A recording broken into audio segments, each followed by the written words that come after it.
7 o'clock in St. Louis. You are listening to The Morning After on 101 ESPN and the TMA STL YouTube channel. Tim McKernan, Doug Vaughn, Martin Kilcoyne with you on the program.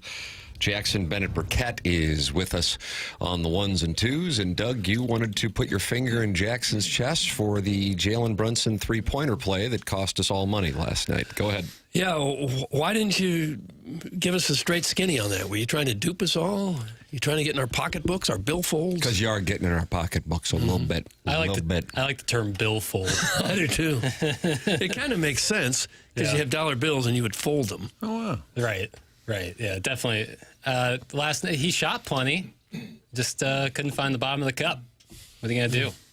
You didn't see it coming at all. You're going to cover our losses. That's not part of it.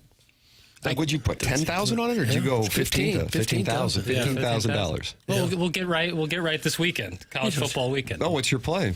Well, yeah, I'm going to cook one up. Well, you and I have a bet, Tim. We do. I have Miami, Florida. Yeah, and you're catching 3.5. Doug, you like that? I'm catching 3.5. I didn't like it much. No, I didn't really care for it. We're locking that in too. No odds movement on that. Locked in 3.5. Hey, listen. Okay. My word is my bond. Sure. My word is my bond. Your word is your bond. You can text in 314-399-9646. Air Comfort Service, text inbox. Talk it over in the Michelob Ultra YouTube chat. Doug, we are now up to 6,360 subscribers. Hey, okay. So over the next 3 shows, we need to get 40 subscribers. And then we all receive a $15,000 bonus, actually, which will cover your losses on the Jalen Brunson three-point play. Which would be nice. It seems like we're getting about 10 or so a day. Yeah. So we could come close to 6,400. Why don't you show some boy cleavage, and I bet we'll get 30 right now. Well, wait till I have some work done. Oh, is that right? Yeah. What do you like 500 cc's? Well, we're negotiating that right at the moment. I don't know how big I want to be, really. It's hard on your back. I really appreciate that you went further with that than I ever anticipated. You can call in on Doug's how a big little frisky today, I think. Well, because he's pissed he lost $15,000 on this Jalen Brunson thing. It's a principle, $15,000. And I got to tell you, every once in a while, Doug, I forget that we're on camera. You always come in with your hair combed and Natalie clad. I often look like I just left the docks with Kachuk's mom. Yeah. Still on the clock, I believe. Well, you also work till, 11 o'clock at night? I don't always prioritize, combing the hair in the morning. Just get here, be comfortable. And yesterday, my wife Kim and I dropped my mom off in Kirkwood. I had the day off. And we just buzzed in, that Geyer Inn right there by Kirkwood. Oh, sure. Yeah. That's a hockey hangout. Soup Campbell, I believe, owns it. So we just grabbed a quick drink there. And a gentleman said, "Oh, hey, Martin, I watch you guys every morning." And I said, "So?" He goes, "Oh, I watch the YouTube." And I thought, it is on TV. Maybe I should get up and comb my hair. So obviously we have TMA Geyer Inn followers. And then we're leaving, and I hear a couple of guys at the bar talking. And one of the guys says, "I don't get why Margaret's peg." And I thought, are we grooming? Doug, were you at the cocktail lounge watching this Knicks Spurs game? I almost felt the need to sit down and have what about Jack? What about John? What about Richard and Dick? What do you think? But I realized they weren't talking to me, Doug. They were having a private conversation. Okay. I just want to get so you and Kim. So we took my mom home. She lives in Kirk. We dropped her off.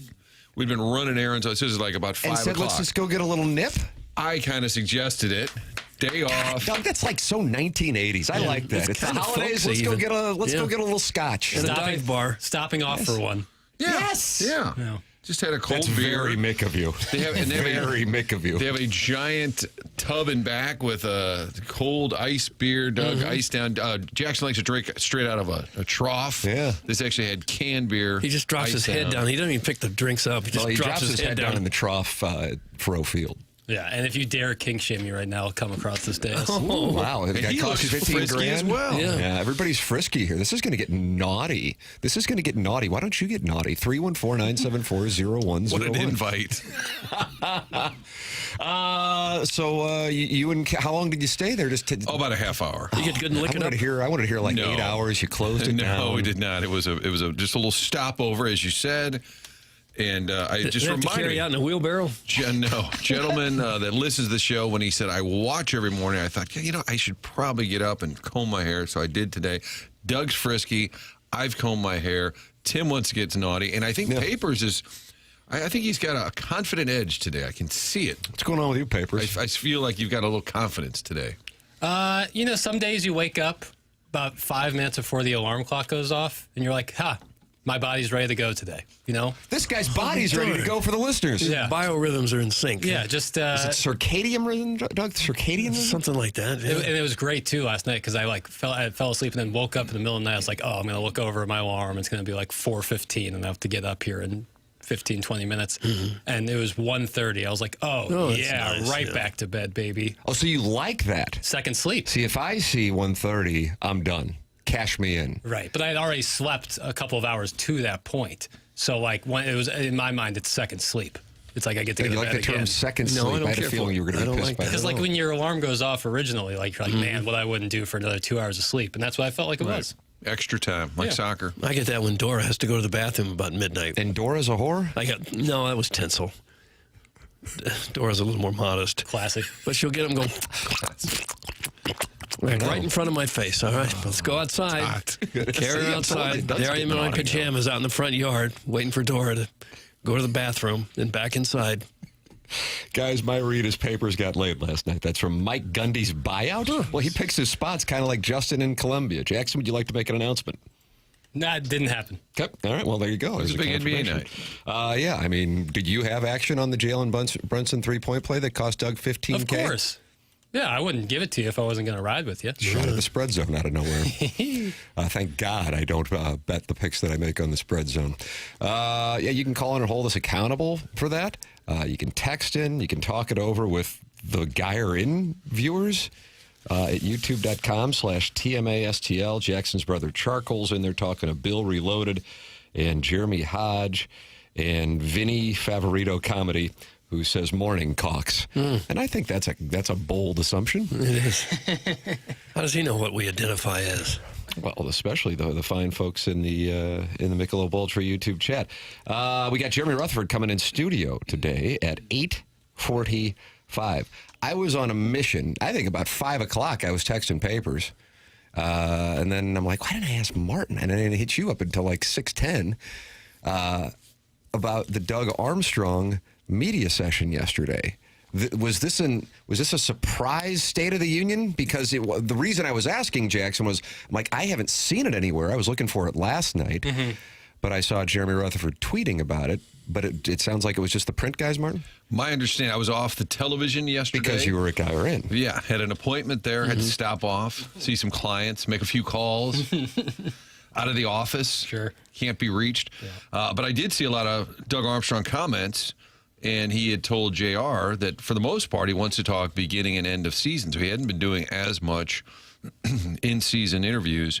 But it appeared, because I saw Matthew DeFranks, who's with the Post-Dispatch, Lou Korek, NHL.com, and then JR with The Athletic. Those three were all posting quotes from Armstrong.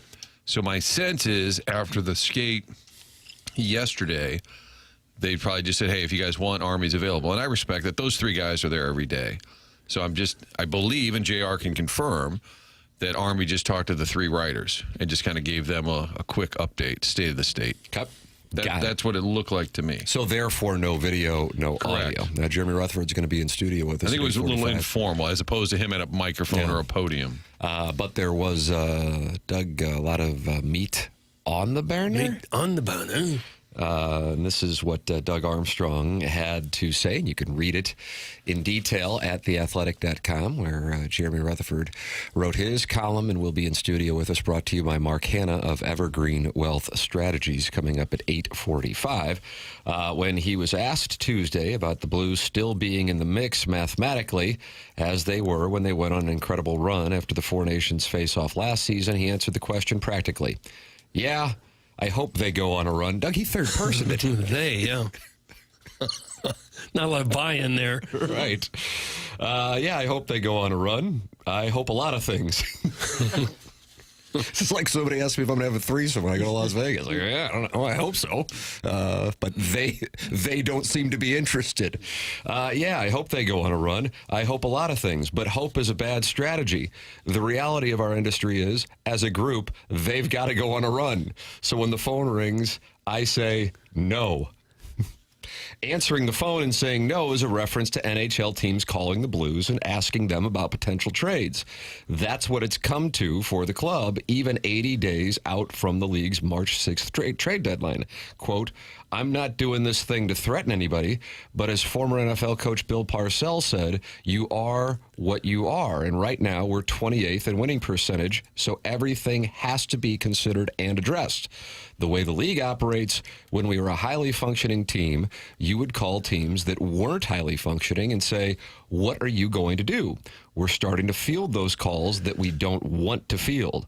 I can't stop people from calling, and we're not doing our due diligence if we're not listening. So Doug Armstrong with a practical approach to the Blues' status in the NHL as of December 17th.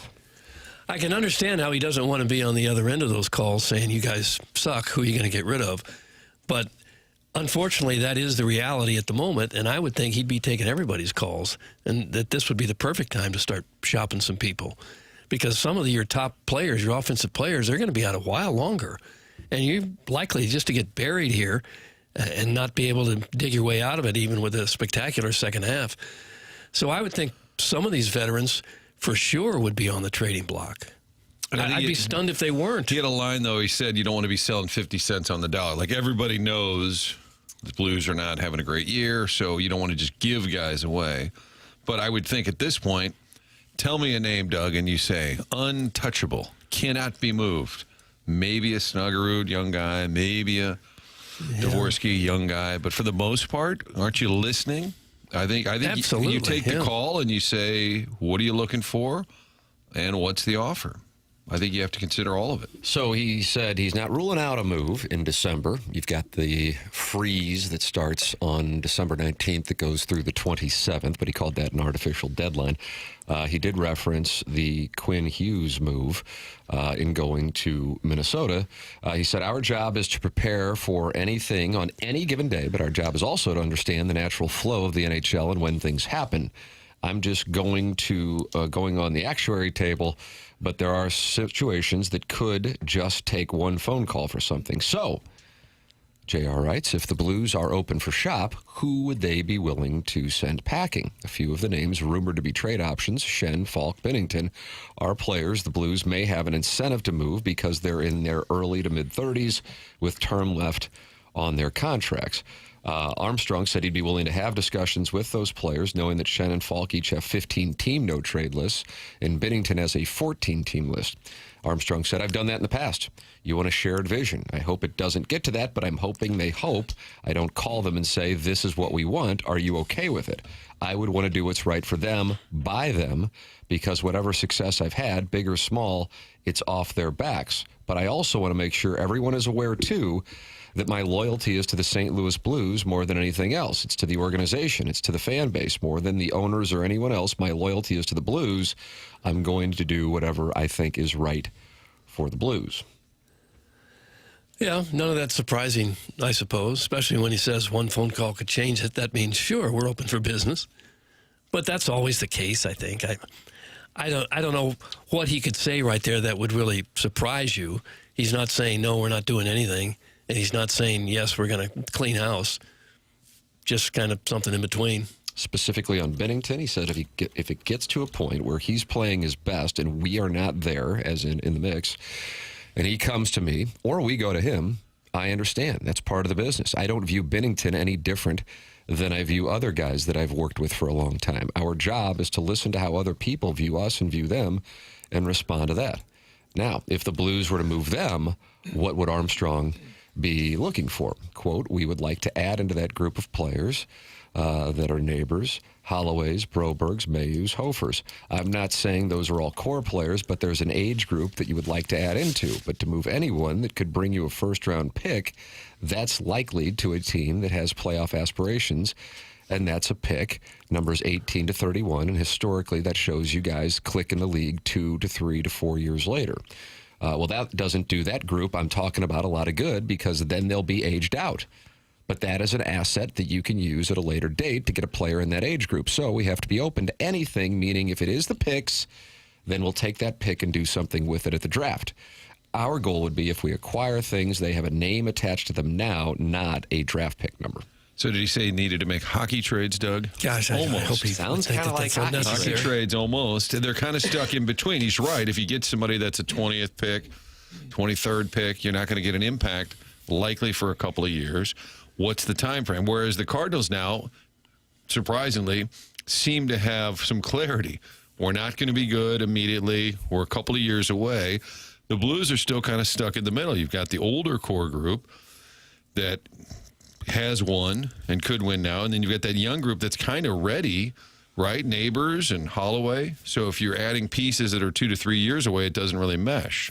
So I think they're kind of in a weird spot. You're going to want other teams' players who are about like those guys. Yeah, or at least Similar close age, to being 23, NHL 24, ready. maybe. Yeah. Well, the Blues have basically 3 tiers right now.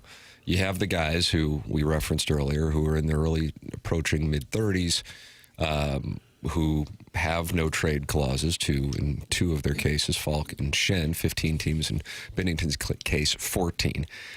Then you have the ones that I think have people particularly frustrated, and he talked about that, and that's Thomas, Kyrou, Parayko, Buchnevich. Parayko, Thomas, and Kyrou in particular would generate significant trade interest, JR writes. Moving them would significantly shake up the team's roster, which Armstrong may deem necessary if he doesn't believe the departure of the aging veterans will cure what ails the Blues. Quote from Armstrong, there's really no untouchables. Not just on the Blues, but there's really few untouchables in the league. There's a lot of guys that when things aren't going well, I would say the trade list grows. Things aren't going well. So the list couldn't be, no, we could never, ever consider that. The issue is that all 4 are currently underperforming. And that's when he got into the we're not selling 50 cents on the dollar out of anger. We're not considering trading players less than the value we think that they are worth.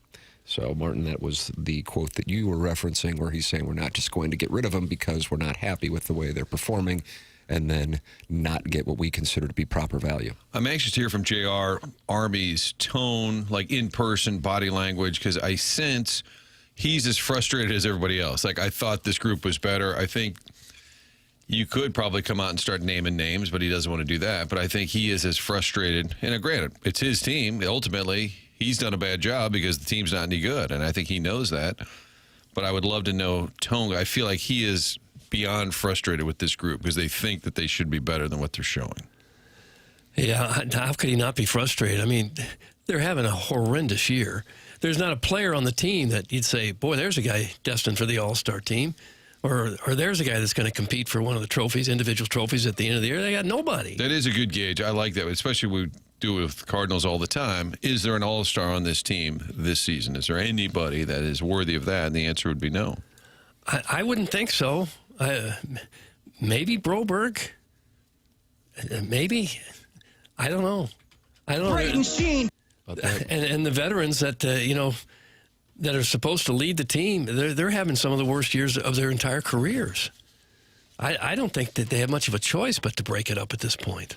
JR finishes off the column by saying, one thing that's also clear after hearing Armstrong speak Tuesday is that he is not trying to kid himself about the Blues situation. And while it may take some time to play out, change appears inevitable. So Jeremy Rutherford will be in studio with us taking your 2-part questions. That is coming your way at 8:45 on our TMA Stiefel dossier. In addition to that, we will have the Design, Air, Heating, and Cooling email of the day. That comes your way at approximately 10:45. And Doug, when the program comes back from our holiday break on January 5th, we will have the greatest promotion in the history of this program. Seth Goldcamp of Design, Air, Heating, and Cooling giving away a $10,000 HVAC system to the winner of the Design, Air, Heating, and Cooling emailer of the month. For those of you still new to the program, each day at approximately 10:45, but we're going to move it up to 9:45 because Martin still got that onboarding goes on in January. So we'll vote at 9:45 in January. And then the winner of that day goes into the standings, and whoever wins the most in the month of January wins the $10,000 HVAC system from Seth Goldcamp and Design, Air, Heating, and Cooling. So my recommendation is to start emailing in now. See what gets here in the filtered file. see what gets you votes, and then you're primed and ready to go when the competition begins on January 5th. It's Design Air Heating and Cooling online at designairservice.com. And, Doug, it's a little warm outside, relatively speaking. Yeah, I'll take for it. December 17th. I'll take it. Not bad. As cold as it was this past weekend. This feels great now. I know you don't say Christmas, but prominent winter holiday, which is coming up a week from tomorrow, sunny and 62 degrees. No fooling. Yeah, so maybe we can get out and compress the ball if Jackson will let us on Log Cabin. You think those courses will be open? Sure. Yeah. Yeah, Log Cabin's open. Log Cabin is open. As far as I know. Okay. I haven't got an email saying the other way. It just seems like it'd be really hard to go out and do maintenance on a course this time of year. I don't know how you Talk to Sweet Guy. He does it. If you're a member of the Sweet club, Guy, call in and also talk about the Sapphic story at the Post. can you show up at any, if you're a member, let's say at Belle Reve or Old Warson, can you just show up right now and go walk 9 holes? Can you just, is it ever like closed right off? now. Well, I don't know. I mean, ask those questions to Jackson. Doug and I have no idea what this world's like. Are there times when it's just closed? Like Usually in the winter, golf courses we'll start, if it's warm enough, we'll start tee times around 9 so they can get out there. Okay, so you're talking time specific. I'm talking day. Okay, like this time of year. As long as, if they have tee times, obviously, they're ready to rock. You can get out there and Sure. Okay. Oh, warm enough day. I didn't go to golf school, Tim, so I didn't know the answer. Jackson did, Florida Gulf Coast University. What is it called, Dunk City? Yeah, 2013 run. And that's why you went there? Influenced by their run? I was in that area when it was happening, which was pretty cool. Is that right? Mm-hmm. Spring break. And so that was cool. The university is really young, so I didn't really have much knowledge of it prior. But they were one of, I think, 18 schools with that golf program. So I thought the best proximity to good golf courses and in Florida, sure, let's take a run. Huh. But didn't like it once you got there. Loved it. Enjoyed all the people. Just wasn't I thought the best direction for me. And you're a true son. You wanted to come home. That's the Tiger. thing. Tiger Mike would like that if I was like, Columbia just kept calling my name. So you left South Florida in the winter for Columbia, Missouri. Yeah. Yep. Okay. And no regrets. Let me Did you hear. feel the columns calling you home? Yeah. Like it was like magnetic, you know. Wow. You liked Columbia so much you lived there. You moved there. Yes. Yep. Guess I'll start emailing in January. This is going to be an easy W with all these weak-ass emails that come in every day. And that's from the MILF Hunter, who sounds like he thinks he can beat Carlos Spicy Wiener. He thinks he can beat Buck Swope. MILF Hunter, best of luck. Maybe this is your time. Dudes be trying to push up on my wife. She bad. It's just the game, right? Yeah. That's what they do. I just clarify, Tim. MILF Hunter there? This is not a gift card for an HVAC. This is an actual HVAC That's unit. correct. $10,000 prize. Now, Eric in the Central West End is pissed about the competition. Is that right? Makes him angry. He is Maybe you not should call happy. in. Oh, wait. Yeah, we had that the other day. How can you vote at 9:45? There's still meat on the show left at that time. Doug? Because we want to. That's the reason. Also, we don't need any other reason than that. For voting, you want to have an odd number so that there is no ties. And Martin, of course, has onboarding at 10. So if we vote at 9:45, that ensures us that we will have 5 votes. Mm-hmm. That is correct. Eric, you're welcome to call in, though, and file your grievance on the air. 314-974-0101. That is how you can call into the program. Callier and Thompson phone lines. Of course, text in 314-399-9646. And, of course, the Michelob Ultra YouTube chat, Doug, where our goal is 6,400 subscribers by the end of the week. And we are now sitting at 6,360. While friends gather and talk it over in the Michelob Ultra YouTube chat. MILF Hunter? Who the hell is MILF Hunter? Let's get together, bro. That's from the Huntley Hot Wife Hunter. I'll be darned. So they feel like there's an opportunity there. Could be. Yeah, we'll see how they get along. Or competition. Yeah. So they're in a similar line of work? Well, yeah. Because I think is there an overlap there? Sure. So bring out the Venn diagram. Yeah, no problem. Jackson's going to do a Venn diagram, Doug. This kid's on his game today. He is. He is. Well, you would have MILFs, attractive mothers. See, that's the Venn diagram. Over Is the here. right hand And then flailing. hot wives obviously can be younger, like in their 20s, but also 30s, 40s, and that's where you'd see the intersection there. So what are you saying to a 50-year-old hot wife right now? That she's not really? No, she is. She's both. Okay, you didn't say No, it 50s. wasn't You included said in the 30s age and group. 40s. Yeah. What I think you're okay. insulting 50 people's it's hot wives out there. It's Mila Jovovich's birthday, 50 years old, Very exclusionary. and gorgeous. Sarah Paulson Now you're turns back- 51 you're today. backpedaling. Gorgeous. Okay. How about the 60-somethings? Sure. How old's Charlize? Okay, when does I don't think Charlize Theron's in her 60s. I was going to ask what I a think. question. I want to regret. No. 50. No, do it, Martin. Do it. No. Please ask. Swim in our septic tank. Yeah, dude. Well, the question I have, since we're doing this Papers Venn diagram, Right. Right. Which was basically two arms flailing. It didn't seem to provide a lot of clarity. But at what age are you in the MILF category? At what age do you have to be, like 40 plus? I'm just, since you're doing this. Sure, Venn no, diagram, Way I younger. think by definition, you just have to be a mother. Right. I took the words right I out of my mouth. understand that, but you probably have a loose definition. Because we're doing the overall. We're trying to help these two gentlemen work together. 40 and over. Okay, that's what I was guessing. But Tim says he's younger. Yeah, I'm gonna have to respectfully, of course, disagree. You know, I mean, I'd hear arguments for in the 30s, mid 30s. I think a MILF just has to be a mother, because as you get older, then you could be a cougar. You could be a cougar and not a MILF, right? Now we got a new Venn diagram. Yeah. Jackson, bring out your sketches and All right, bits. we will be This at is starting to turn into- guys. We'll be at Brio at 4:30. Ooh, nice. The whole Good gang place here. to kick it around. Yeah, we would like everyone in this industry to stop by, and we'll workshop it. Yeah, this is starting to turn into like his Die Hard Christmas movie, and I'm now getting lost. Eric of the Central West End, who's not happy that the Design Air Heating and Cooling email of the day will be giving away a $10,000 HVAC system because the competition will be at 9:45 as opposed to 10:45, is now not happy that Jackson is attracted to Charlize Theron. Charlize Theron is such a woke loser. Shocker that Libby Jack is obsessed with her. That's Eric in the Central West. What are you How gonna did do? that feel? How did that I would feel? like to see Eric's book of woke losers because it feels like it's an encyclopedia collection. Deep. It's deep. Let's see. Boy, there are a lot of people responding to this conversation. You mean the Doug Armstrong comments? You know what? Actually, there's a lot more on this. Aaron King Photography?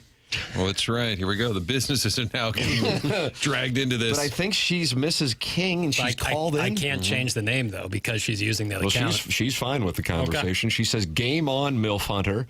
I'm warming up my typing fingers as they read this on air." That's from Mrs. King. Oh, an Does that email say- war. Okay. Oh, I thought she wanted to go MILF Hunter, and I was she's about saying, to pull up a chair. I think she's saying, I'm right ready back. for the email challenge.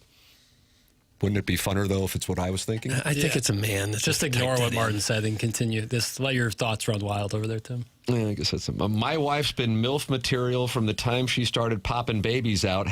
#bless. That's from Scott's Wrinkled Ballsack. And Doug, if you remember, his wife fell in love with Lisa Ann. Was that at the 2023 Dotem? Did you fall in love or did you just dream about that? No. She showed up. She was there at Eddie McVeigh's Maggie O'Brien's. The great Eddie McVeigh. True. They clearly were falling in love.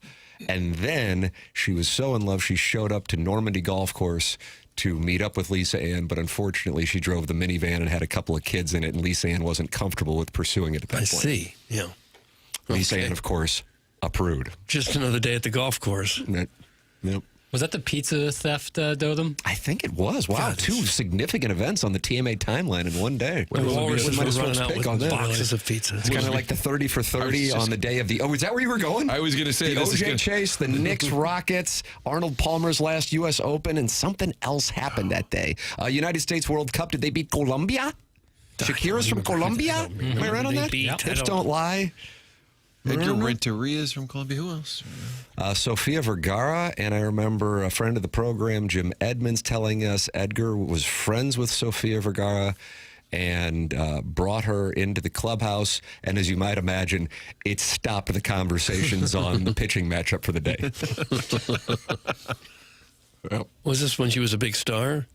I think before then, before she actually became a big star. Yep. A bit of a looker. Yep, a lot That's of a people. real nice lady. Imagine this. Martin, Edgar's Charlize Theron's a smoke show. That's from Martin Sweater Vest.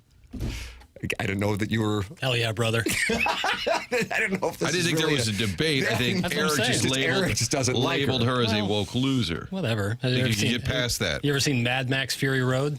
I'll put some hair on your chest. Doug? Why would it do that? Sounds like a movie, boy. That's so good. So a movie will put hair on your chest. Yeah, I'll put a little lead in your pencil.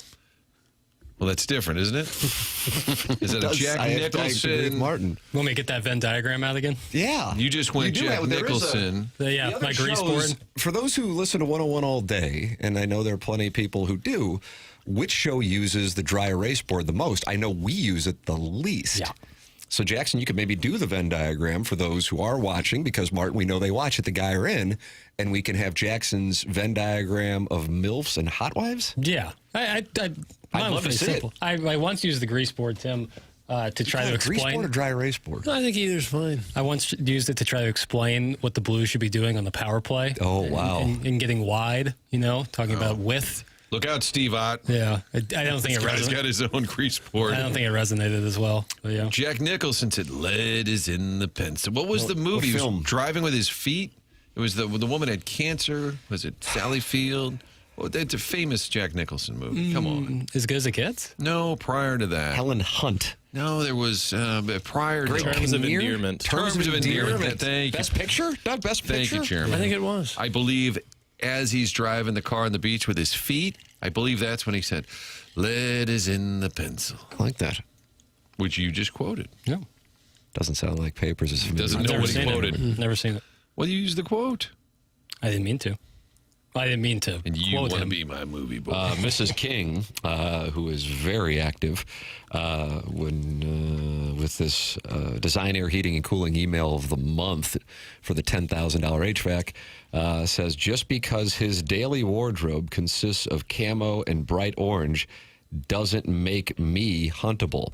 That is from Mrs. King, who is already going after the MILF hunter, and now we have another listener war. It's Mrs. King, who texts in as Aaron King Photography, going after the MILF hunter. I add that one to Mr. Licks, Warson Woods Wacko, Cottleville, Webster Groves, and Carlos Spicy Wiener, and the guy who's excited about his 14-year-old's volleyball team. I can't recall what his name was. Heimblum spreadsheet, maybe? Maybe. Yeah, that sounds right. It's tough to keep all this straight. Yeah, we could use that on the dry erase board That's or right. grease board. Mm-hmm. And Doug is mad at Jackson today because Jackson's playing Jalen Brunson 3-pointers last night. Didn't cover. Doug lost $15,000. No, I didn't. $15,000. Not happy about that at all. You can text in 314-399-9646 if you'd like to go to war with listeners. You can also just start one up in the Michelob Ultra YouTube chat where friends have gathered to talk it over. And then, of course, you can email in the morning after at InsideSTL.com and call in the Callier and Thompson phone lines. It's TMA at 101 ESPN.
and the old vet Fowler, neighbors Booch. Come on now, holler. We've been hit hard, but those wounds have calloused. Come mid-June, we could be hoisting that chalice. Oh, we gonna be on there twice. Let's go Blues, go for the gold. For that cup I'd sell my soul. Nothing better than playoff time. In the NHL, you got to be primed. Come on, boys. Keep your head on a swivel. Heading for the top, not the middle. People might think I'm crazy, but if we just get hot, we can win this, baby. There you go, Doug. I agree. Playoff odds, Papers. What do we got? What are the latest? Yeah, money puck. To get into the postseason and then to win actual chalice. What are those numbers available to the betting public, especially Blues fans who just want to have a little glimmer of hope? Okay, the Blues have fallen. Oh, no. I believe the last time we looked, the odds for them making the playoffs is in the 20s. They have now fallen to the last pole position, 5.8%. That's a full 4% less than the next least odds. That would be Vancouver Canucks. Chance to win the cup, though, 0.1%. Okay. 0.1. So you're saying there's a chance. Right. And in fairness to that, the highest is the Avalanche at 10.9%. So, thin margin. Colorado's 24-2-7. They have a 99.98% chance to make the playoffs. Yeah. Well, Winnipeg's in town. The March begins tonight. Yep. WPG. Then we got the Rangers tomorrow, a little back-to-back at home. All you can do is go out there and win that next game, okay? Right here on your home of the Blues, Tim. Just want you to know there's always a chance. ESPN. Yeah, Blues Jets pregame, 6 p.m. here on 101 ESPN. Puck drop, 7 p.m. Jeremy Rutherford in studio fielding your two-part questions. That coming your way at 8:45 on the TMA Stiefel dossier. Design, Air, Heating, and Cooling email of the day coming your way at 10:45. People are emailing or texting in going, tell me about this email competition. It's something that we've been doing, I don't know how long on the show. Papers, I feel like you might know better than me or Doug, even though we've been here for it. I think it goes back like 15 years that we wrapped up the show with the email of the day. Yeah, ever since I've been listening. But it was always at we weren't 9:45. doing that at the beginning, I don't think, in 2004. I can't imagine, but hell, I don't know. recall that. Where's Buck Swope? Is that a Jim Rome thing? Was that always like kind of... That is correct. Yeah. He would take emails? Oh, Rack him. That's when I started doing radio because we did emails when I was working with Frank Cusimano Martin, kind of a Sandbox? unique pairing. Or no, the Sandbox was when Frank was away. And it was me, you, and the cat. And we got to goof around. Frank listeners were not happy that we were there. It's a common theme throughout our careers. But then I was a Jim Rome ripoff because we did emails. It was that simple. And you have to go. All You right. crumple them up. Producer Joe, you will not be reading more Orenthal emails. That is Howard not Stern funny. ripoff. You read the whole thing. Very offensive. Read it. Yes, and then you read the whole thing. So that is the history on it. And coming up in January, Seth Goldcamp is coming up with the greatest promotion in the history of the show. Somebody's going to win a $10,000 HVAC system. So email in. You win that day. You get a point in the standings. Whoever has the most points at the end of the month gets the $10,000 HVAC system. The competition will begin on January 5th. Jackson, how many shows will we have in January? Do you mind me asking? Because I know we're off for Martin Luther King Day, but I believe 19. Is that right, Doug? Does that sound okay? Well, it sounds like a good guess to me. The week of the I don't 5th, know. the week of the 12th, the week of the 19th, the week of the 26th. There's the only one. Oh, there would might be a Monday. Is an Monday? MLK. So that'd be 19, right? Papers has it for us right now. Yes, 19 is the number. There you go. Okay. 19 opportunities. Wow, producer Joe, listening to the program, has a landing Call in, strip. Joe. Yeah, 314-974-0101. Producer Joe calling. What a treat it would be, Doug. He's going to text me. Well, Martin, I have things to do. Okay. He says, we absolutely had email of the day from the jump. Wow. God, how about that? Producer Joe hasn't worked on the show in 12, almost 13 years, and he knows more about the show than those of us doing the show. Well, his mind is not clogged with all the useless drivel that we talk about every day. You talk It's about not something to do with it. classically trained. We met Joe. I'm like, oh, what have you been doing? Is it cutting lawns? Right. Oh, okay. Where? In Atlanta. The That's a good- natural that's a- move that's a is to good leave. foundation. Well, you cut lawns in Atlanta, then you produce morning radio in St. Louis. What it says is you can do just about anything and be prepared for this job. Oh! There's somebody in Syracuse right now at the Newhouse School of Journalism who wants this gig. Well, he's a boob. He's on a Zoom making a right now mistake. with Iron Eagle, learning about the industry. And he's hearing that you could go from cutting lawns in Atlanta to producing in St. Sure, Louis. you could. The Devil's Crotch has a prop bet for us. What happens first? The Avalanche clinch a playoff berth, or the Blues are eliminated from the playoffs? Doug, that's from the Devil's Crotch in the Michelob Ultra YouTube chat, the TMA STL YouTube channel. The way it's going now, I'd say Avalanche clinch. Yeah, that's a record-setting like pace they got going over Yeah. there. If they were better in overtime, it'd just be ungodly what they're doing. Chairman Kurt, can you get me odds if I were to parlay the Thunder to win the NBA Finals and the Avalanche to win the Stanley Cup Finals? If I made two futures bets, what would that pay? Because both are otherworldly to date, still first half of the season, but otherworldly. Golden State Warriors-esque papers? Currently, they're on that pace. And when have we seen anything like this in the NHL? I know I'm crowdsourcing very aggressively. Boston had the best record ever just a couple years ago. Would that right? be it? Probably. I feel like this is a greater pace than that, but hell, I don't know. Guys, do you have the Mount Rushmore of landscapers turned radio producers turned parking lot attendants at your disposal? That's from Bob Lucier or Lucier? Lucier? Let's say Lucier. It's a little flashier. He is one of the 220 people in the Michelob Ultra YouTube chat. And you can also text in to the program, 314-399-9646. And if you are a former landscaper turned sports talk radio producer, call in the Callier and Thompson phone lines, 314-974-0101. Guys, it's highly likely you could grab a seventh grader from any local middle school and they could hit the drops button more often than the peach basket lover does. Come on. That's from Steven Time, and he just took a shot. Let's go, papers. You want you want some? Normally save for Harrison's brother. Wait, paper, just come on. Feed the beast a little Hit bit. somebody with a I stun kind of want to gun. hear the odds here first on this. So what do we got? I'm putting $100 down, Chairman Kurt. What am I receiving if the Thunder and the Avalanche win their respective leagues? You'll get that at plus 845. I'm going to be honest with you. I think that's worth a play. I'm going to be honest with you. I think that's worth a play. I make Lost too picks, much you last make night money. to make any more plays. The 15K? I'll settle down here for a day or two. Guys, the Bruins had 65 wins and 135 points, and then Jim Montgomery was summarily dismissed. Guy doesn't know what he's doing.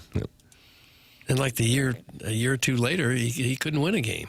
Tim, add in Ohio State national championship to that parlay. That's from the Panda. All right, Chairman Kurt, let's see. That's probably not the team I would pick, but let's do it because that's what the Panda is requesting. So now we've got the Thunder winning the NBA, we've got the Avs winning the Stanley Cup, and the Ohio State Buckeyes winning the college football playoff national championship. $100 played, $845. If the Thunder and Avs win, we add Ohio State to it. Doug, what do you think that's going to get us to? I think it's going to get us to 2,500. Really that much? Yeah. Oh. I'll say a little less. I'll say 2,400, 900. No, yeah. 2,400 and 900. That didn't come out I right. don't like round numbers. 2,400. Essentially, plus 2,900. Oh, It's a win! It's a win!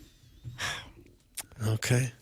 Wonder what the cash out would look like if Ohio State were to win. Probably not much. I don't understand what you're asking, sir. So sometimes when you I have see like what you're three saying. futures and one hits, the cash out gets a little juicy, and then if two hits, it gets real juicy, especially if the team is still dominating. You want to throw a different college football champion on there, Tim? Sure, Texas Tech. For heaven's sakes. Wow, that's gonna pay crazy. Plus 8,405. Oh, Doug, maybe we should get together and do one. plus 84. What about a college basketball? Papers, I'll yield to Zona. you. And then do the Billikens. Arizona would be. You don't like Juwan Howard's bunch? Jawan Howard. No. I like Who'd you say? Wildcats. Arizona. Yeah. I assume they're the betting favorite. Maybe Michigan. Now we're looking at plus 93,000. Really? Now add the Billikens Oh, for heaven's sakes. replace Arizona. So, Doug, it's the Oklahoma City Thunder, the Colorado Avalanche, Texas Tech to win the college football playoff, All right. and the St. Louis University Billikens to shock the world and win the NCAA tournament. That's going to ratchet it up considerably because they're not even ranked at the moment. Ranked 28th in the NCAA net rankings, though. Right behind Jackson's Kentucky Wildcats at 27. They stink. The Billikens? No. Jeez. Kentucky. Take that back. Kentucky stinks. Okay. Tennessee got a win. Somebody was texting in yesterday saying maybe. Tennessee would be a good play over Louisville. I don't know who it was, but tip of the cap to whoever it was. I do remember reading that text. Yep. The only I recognize bets that are placed before the outcome is revealed. You can take those tickets, turn those sideways, and then shove them wherever you would like. No. emphatic win for the Volunteers. Yeah, 21 points. Sent a message. Somebody was sharp on that one. What do we got if the Billikens win it? I'm looking. Keep vamping. All right, well, I'm going to talk about Dr. Brandon Pryor then. This puzzle. The man saved my teeth. The man saved my teeth. I went and saw Dr. Brandon Pryor at 100 West Dental on Friday. Been having a toothache like the Dickens. Just pissing and moaning in here every day. And he said, here's what's going on. Here's why it's going on. Cavity? No. I had when you were a young tyke in the 1990s, I think they just put silver and gold in cavities. Is that what it was? Right? Watch this. Silver and gold. So Burl Ives was a dentist? Yeah, DDS. Yep.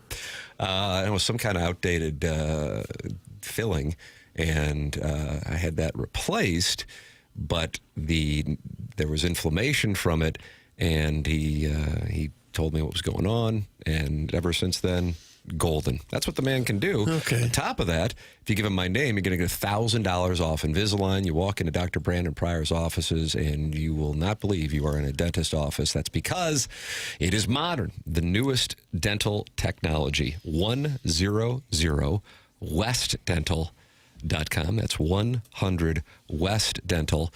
Dr. Brandon Pryor, longtime TMA sponsor, and I was just in there on Friday, and then we rolled over to Martin's Place, the Villaggio, and had ourselves just a little nip. That's what we're doing. We're going to Kirkwood area bars and drinking in the afternoons on this show. Get yourself to bed about 7:30, 8 o'clock. Yeah, combine that with some pills, and you're Marilyn Monroe in it. It's wonderful. You smoking cigars while you're drinking all afternoon? Gyre, not really a cigar vehicle, I'd say. What is it? Probably cigarettes out back. Yeah, I'd say. I can see that up by the dumpster. I mean, to each his own. Sure.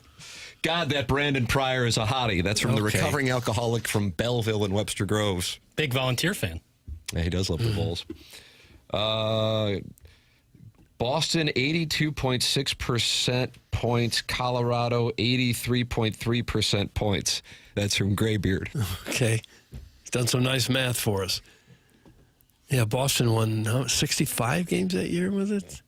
Yeah, they had 65 wins, 135 points. Chairman Kurt, you have the calculation? I couldn't find the Billikens. I have to tell you, they're not listed. When I was looking on FanDuel, they weren't listed. This was 2 days ago. But you know who is listed? Santa Clara. Really? You know who is listed? Who? Minnesota. Oh, Minnesota. Well, that's what I'm saying. Teams that they've beaten. Yeah, Minnesota's not that good.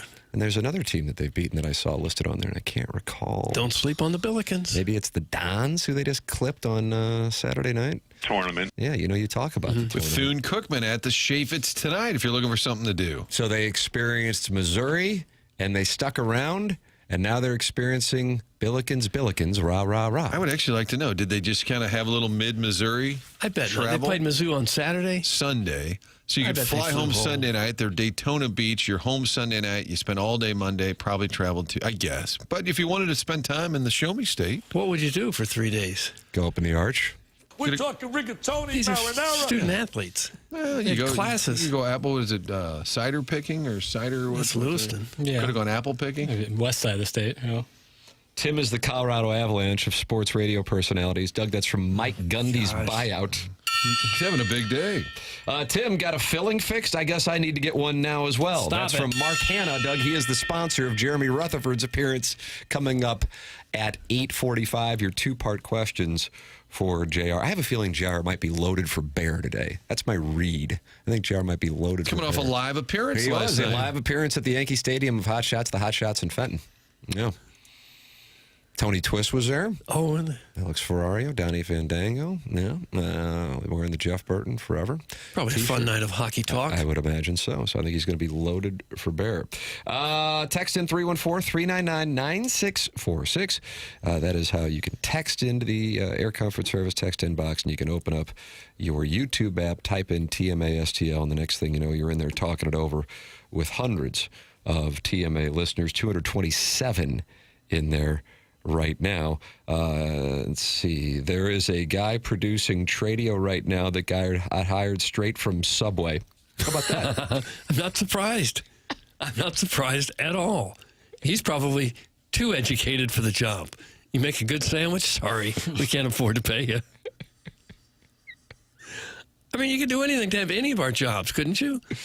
What are you trying to say? I'm saying you don't need much of an education. I could have stopped about 7th grade, I think. You used to say first grade, so look at this. It's gotten a little better. Yeah, I didn't do much math in 1st grade. There's a tiny little bit of math involved. So if you can get through, 6, 7 years of schooling, you're probably okay. So we're trying to reach people who are 11, 12 years old. Right. Well, you've heard the content on the show, I'm sure. That's exactly right. I feel like we're due for a Fenton Bar and Grill promo. That's from Bourbon Bob. He wants us to do a show from Fenton Bar and Grill. Oh, that'd be fun. I'd be up for that. Chuck was texting me yesterday, and I can't recall what he was texting about. Oh, he wanted to, I guess he wanted to extend. He was talking about getting a sales rep's number. Yeah, Fenton Bar and Grill, wingy. I would highly recommend. And those trash tendies. Oh, dog. Seasoned fries, if you please. How much education is needed to calculate the Vaughn index? That's from Bourbon Bob in the Michelob Ultra YouTube chat. That's the one thing that did require quite a bit. So maybe I was wrong on that. I underestimated my education. It takes a lot of math. It does. But I have a calculator on my phone, and I'm able to do it, and it's usually accurate. Good math, Doug. There, nickel. Run it on the Blues real quick here. What are they? Goal differential now minus 37. And Holloway's out 6 weeks with the ankle. So it's a 31 Vaughn index on the Blues right now. What's their point to him? Not good. I haven't checked. Let's see. 31. Okay, so that would be right. It's just how accurate this thing is. So tonight they play Winnipeg, Doug. Where are they in the Vaughn Index? Oh, Winnipeg. Let's see. They are 7-8-1 away from home. And regulation wins, they've got 13. They'd be a 32, so they're slightly ahead of the Blues. Is that where they are on the standings? I haven't looked. Yeah. Okay. To have a radio job and is fun and easy as it is, and with AI now, why would you have to go to school at all to do radio? That's from Marshy's Hat Collection, and I would tell Marshy's Hat Collection he could ask that question 25 years ago, just reduce the prepositional phrase of with AI. Uh-huh. The answer is you don't. You can cut grass or make sandwiches at Subway, and you're good to go. That's if you even needed those training jobs. For the love of God, someone give that poor pale one some blinds. I mean, what the hell is going on here? That's from Big Tuft, who is noticing that Jackson is starting to form a solar eclipse on the YouTube. In the break, we'll draw the blinds. So they fixed him? No. Did you hear that? There was a sound. Yeah, It's better. sounded like they did, It's but then better. Chairman Kurt was able to kind of manually twist some of them so that it's a little bit better. But We they're- should probably they're get old you blinds. some. We should get you some sunblock for Christmas.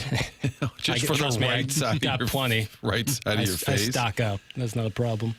Tim, you're right. The Billikens are not on FanDuel to win the national championship, but they are plus 195 to win the A10. That is easy money. That's from the 314. That has been dropping substantially. I feel like 2 weeks ago it was plus 250. Yep. People are starting to get hip to what's going on down there at Chaffetz Arena. We need to have friend of the program / co-host Josh Hertz on sometime in the How about near tomorrow? future. I think producer Joe is going to call us here because I wow. asked him to call in, and he said only.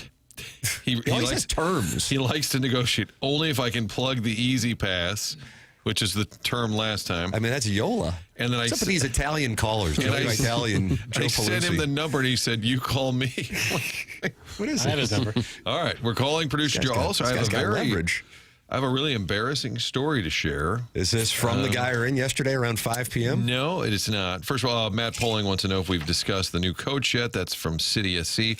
Doug, you wanted to talk about it earlier, the new gaffer. Yeah, I did. The good news is, Poling, we actually covered it yesterday. Yeah. We're ahead of the news. I got a text from Poling that has to do with our cocktail party on Friday night, but I don't think that's for air. Okay, so Paluzzi, we're calling him. Matt Poling, your soccer coach has been discussed. But yesterday on the program, we played the clip of Greg Warren, who was on The Tonight Show. Right. And he has a great funny bit about fishing, high school fishing team. And on The Tonight Show, he referenced Cam, Hayes, and Martin. I think it was Jansen Hayes. and Jansen Martin, Hayes, I okay. think. That's accurate. Which sounds pretty specific, right? Oh, Cam Jansen, Jim Hayes, and then I guess me. Right. So the cat texted me yesterday. He said, "Hey, do you have Greg Warren's number?" He said, "I guess we were referenced." I said, "Yeah, I don't know." We were kind of saying, "I don't know. Was it us?" And so I texted Greg Warren, "Hey, thanks for the shout out. Great job. Haha." He wrote me back and he said, "Actually, they were all Mizzou teammates of mine, but sure, you too, Martin." Oh, no. So now we've got a situation. So the Well, next why time were we he's under the impression that it was a shout out? How did that I know come to Iggy fruit? tweeted it yesterday. I still that think is it, it. I And then still it- think it is. You think And he then could have a been text- kidding you with Yes. the text? You think I'm getting Yeah. worked back? So you think he just four-bet you? Yeah. Interesting. Jackson, that's what you think? 100%. Pretty So I- unlikely so that I said, he would wow, have this had is- college teammates with those same names. Yeah. Jansen, Hayes, and Martin. I just said, wow, this is embarrassing. So I don't know where it sits. Next time we have Warren, can you guys, I won't bring it up. yeah. It's a little uncomfortable now. Thought I was telling all my friends. Hey, Yeah, I was on the Tonight Show. I was on the Tonight Show the other night. You were.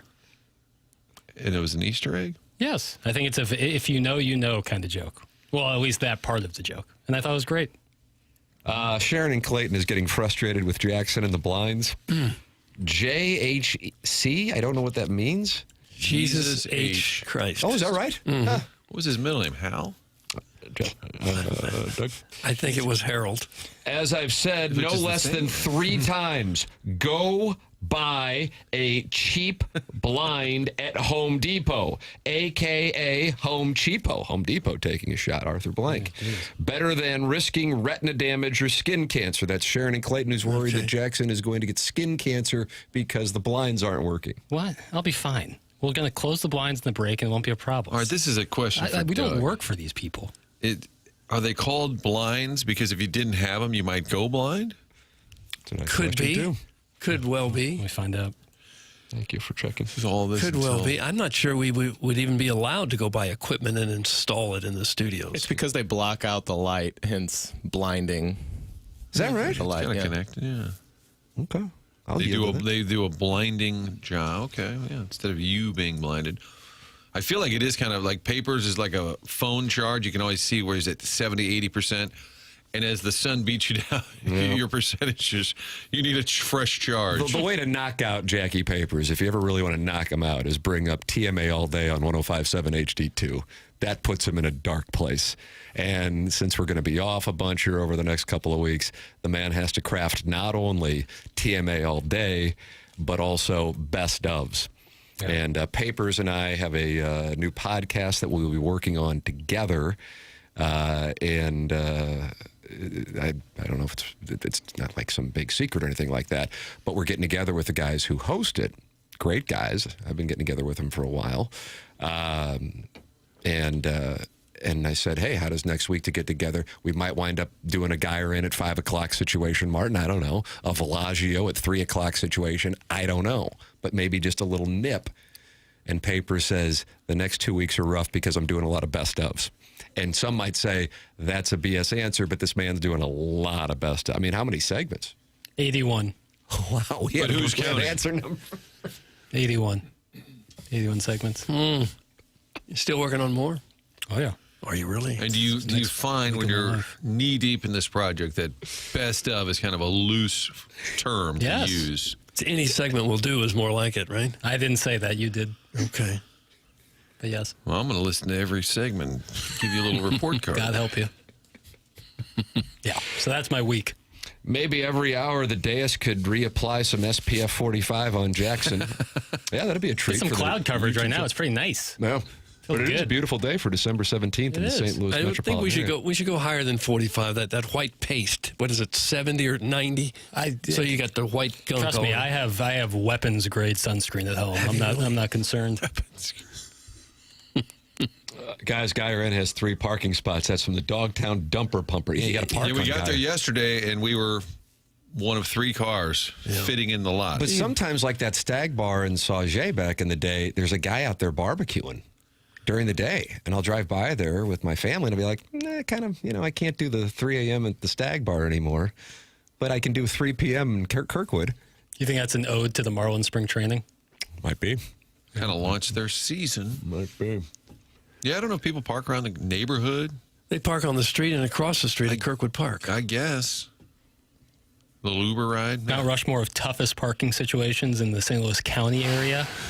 Brentwood Promenade all day. that's West County Mall during the holidays all good. day. You can't get out. You're Weren't there horror trapped. stories last week? People were stuck for Yeah. hours. It's like a Roach Motel. You can check in, but you cannot check out. I think you could consider abandoning your car if you're stuck for 3 hours. Yeah, I've heard people stuck like at least 2 hours.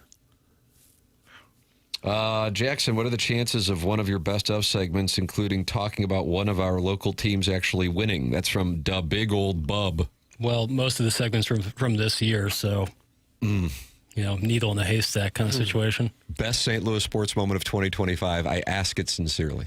When you originally asked that question a week or 2 ago, that will be part of the best ofs. Oh, is that right? Yeah, it's disheartening. God, it's hard to come up with anything right off the top of your head. Cardinals didn't really have a moment. Yeah, I didn't even. They weren't. Blues haven't of the had board meeting. a I moment think the yet. Blues surged, but I don't know how you define that winning streak there to get in. That had everybody excited and buzzing about a local team. Mizzou made the tournament, but that Drake thing just always looked to be problematic. It'd probably be a Mizzou win. You guys were saying the Florida win. Florida was great. Or Alabama at home. What about- Basketball, obviously, Yeah. not football. It may have been the Alabama overtime win. That was pretty great. Mizzou beat Kansas in football, guys. Huh? Huh? Here we go. Fun game. Huh?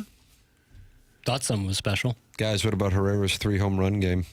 That's from that Cronky's Dave? Cuck Stash. It was like a day game during the raining season, which is par for the course. It was early. Yeah. So the Pozo at Wrigley.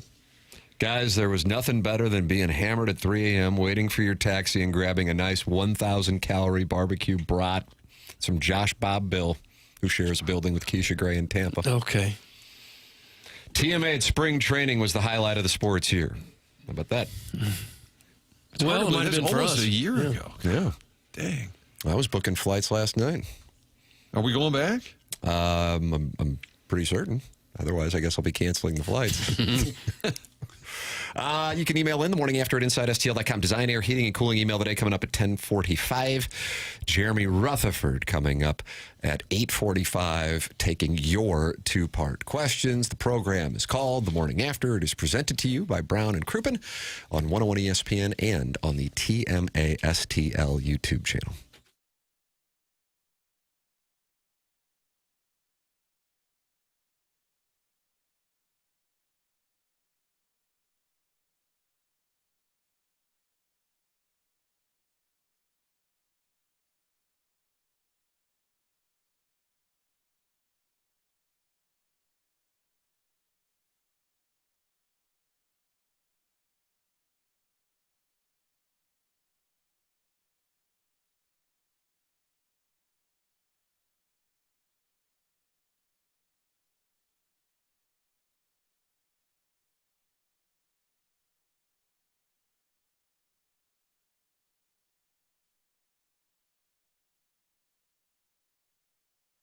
We were just talking about Village Bar. Of course we were. Great spot for lunch this time of year, meeting up with friends. You haven't seen them in a while. Just gather the gang, head up to the Village Bar.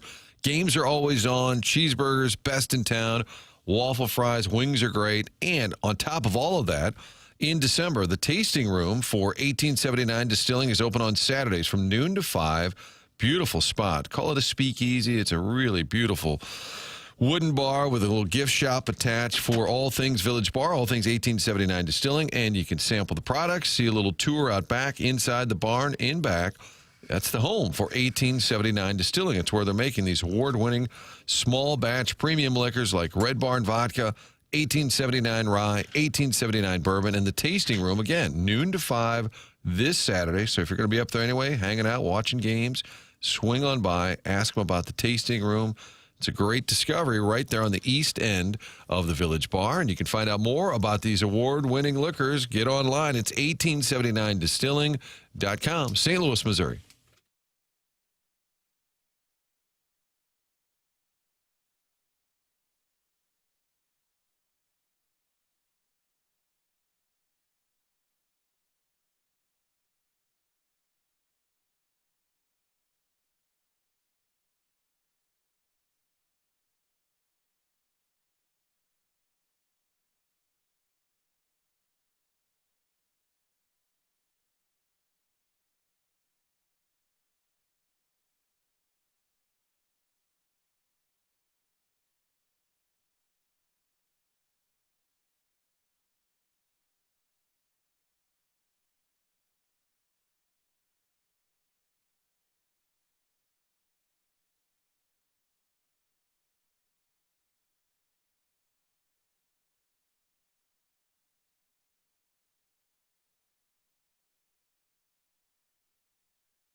Hey, this is Jackson with a Sports Center update driven by Johnny Londoff Chevrolet and Johnny Londoff Autoplex. Blues back in action tonight, taking on the Winnipeg Jets. Pregame at 6, puck drop at 7, right here on 101 ESPN. That was another Sports Center update driven by Johnny Londoff Chevrolet and Johnny Londoff Autoplex. See them at londoff.com. Chevy, together we drive. Are you kidding me?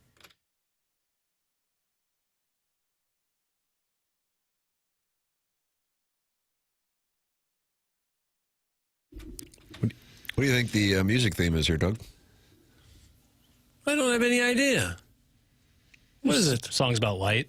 Songs about light. It's a tribute to Jackson being roasted by the sun, but we were able to do something with the blinds during the commercial break. Yeah. It seemed to be working. Oh. I'm going to be striped with the situation of the blinds. Like the light will stripe me up, but it's okay. Even when they work, some of the light still gets through to you. This is Manfred Mann. Big hit, but it was actually Springsteen first. Blinded by Light. But I like this version better. And so the theme today, Doug, songs about light. I think we're going to hear all the lights. And that's Rihanna, Kanye, Alicia Keys is in there at some point, if I'm not mistaken. How about You Light Up My Life? And that sounds like it's coming based on Anne Jackson's Murray? heading on. Can I get City of Blinding Lights by U2? 2005, they would Sure open can. their concert with that song. Your light request songs, 314-399-9646. Text in, Air Comfort Service text inbox. Talk it over in the Michelob Ultra YouTube chat where friends have gathered. 232 are in there. If we can get to 6,400 subscribers, we all get a $15,000 bonus. And Doug needs that bonus, not for the holidays, but because he lost $15,000 on Jackson's recommended play last night, which was Jalen Brunson three-pointers. The bet was 3 or more. He hit 1. Doug lost $15,000, so we need to get to 6,400 subscribers on the TMA STL YouTube channel. Gosh, I hope we get there. Yep. Holy But you got till Friday at 11 o'clock. All right. Jeremy Rutherford in studio on the Stiefel dossier. That's at 8:45, taking your two-part questions on the Blues and Doug Armstrong's comments yesterday. But joining us right now in what is a real treat on the Collier and Thompson phone lines. From the near inception of this program, he didn't arrive until 2 weeks in. And was that July of 2004, Doug, or was his first day in I don't know the years, Tim. and he had a near decade run on the program, and he was texting in to let us know that the email of the day was a part of this show from our very start back in July 2004. It's producer Joe. Morning, producer Joe. Hello, Joe. Hello. And you established some terms with Martin I'm telling you, for like, your appearance? Like John Hamm comes on, he doesn't have any requirements. Right. Costas, no requirements. Kevin Harlan, no request. Producer Joe, sure, I'll do it, but... Well, sure. At the time that those people are joining you, they're not being paid by somebody else for their time. So, As far as you know. well, I mean, I would assume. So, yes, I said as long as we could discuss easy passes and Blues game tonight and Blues game tomorrow night, bragging rights coming up, easy passes has got parking passes for all of those events. And we've got a promo code, bragging 2025, that you apply at checkout for bragging rights and save 30%. Tim, do you feel like you're at the Super Bowl and you're doing Radio Row right now? Joining us is the legendary producer Joe, and you're like, let's talk about that one show. He's like, we will, but first. Okay, so producer Joe is now parking Joe, and go ahead and clarify, because actually I think Doug's a big parking guy. This is good information. Sure. Doug's also used easy passes in the past, so has Tim. Yeah. It's simple. We've got parking passes for every event that you want to attend. And you just go to easypasses.com. And like I said, for bragging rights, we've got a 30% discount at 409 South 15th. You apply bragging 2025 at checkout, save 30%. This is unbelievable. This guy. You're going to get an invoice for this, producer Joe. I'm just letting you know. Well, I had stipulations, and they've been met. Gosh, he drives a hard park. I was actually, Martin, I was going to text you, and I forgot to, that tomorrow night, I think something on HBO Max that may be of interest to you there's a Counting Crows documentary that comes out tomorrow evening. I saw that. I know you catch a lot of hell about your love of the Counting Crows, but I'm quite interested in watching that. They just had one on Jeff Buckley, Doug. Yeah. I haven't watched that good. yet. That was good. You watched it? Yeah. I like Jeff Buckley. But all of the music stuff that they've done on HBO has been really good. They did the Avett Brothers one, a handful of years ago. They did the one with Isbell for one of his albums that kind of was a precursor to his divorce. But, very much looking HBO forward to got Jason Isbell divorced? No, during the pandemic, he released an album, and there was kind of a making of the album documentary. But you could see the problems between he and Amanda at that time, and you kind of saw that things weren't right, and then they got divorced, I guess, at the beginning. Did they get cucked during the documentary? No, just some tension. How about that in the relationship? Oh. Yeah. Favorite Counting Crows song, Joe, and why is it Murder of One? It's not Murder of One. It's Raining in Baltimore. Okay. But Murder of One, very good, like Black and Blue. And Goodnight Elizabeth. Einstein on the Beach, can I say that? Yeah. Okay. It's a deep cut, sure. Tim, you're now listening to a conversation that Martin and Joe might have just sitting at the guy in together without an audience. Yeah, with but now you're producer Joe, I know you're a Georgia Bulldogs fan, just like Alan Dadeville. Doug, watch this. Georgia. Okay. Georgia is third on the odds to win the national championship at plus 600 for the record. The Buckeyes plus 195, the team they were beaten by 2 weeks ago, Indiana, plus 310, and then Georgia at plus 600. Georgia will face the winner of Tulane and Ole Miss, so you could have a rematch. How do you feel about your Bulldogs' chances, and should we allocate some of our bankrolls on them? I'm holding a plus 800 ticket. Wow. On Georgia. I guess, what do we become a legal state on December 1st? So That's correct. voted through, 13 months prior? That's correct. Yeah, sure. It seems as though they acted quite efficiently and missed all the football season. It makes a lot of sense. But I like it, Tim. I really do. I don't think there's a perfect team. And so at that point, go with a head coach that has a pedigree of having won national championships. I think there's some value in that. There's no holdovers of players, obviously, at this point. But I just don't think there's a perfect team. That why not roll the dice there? I think if it's not them,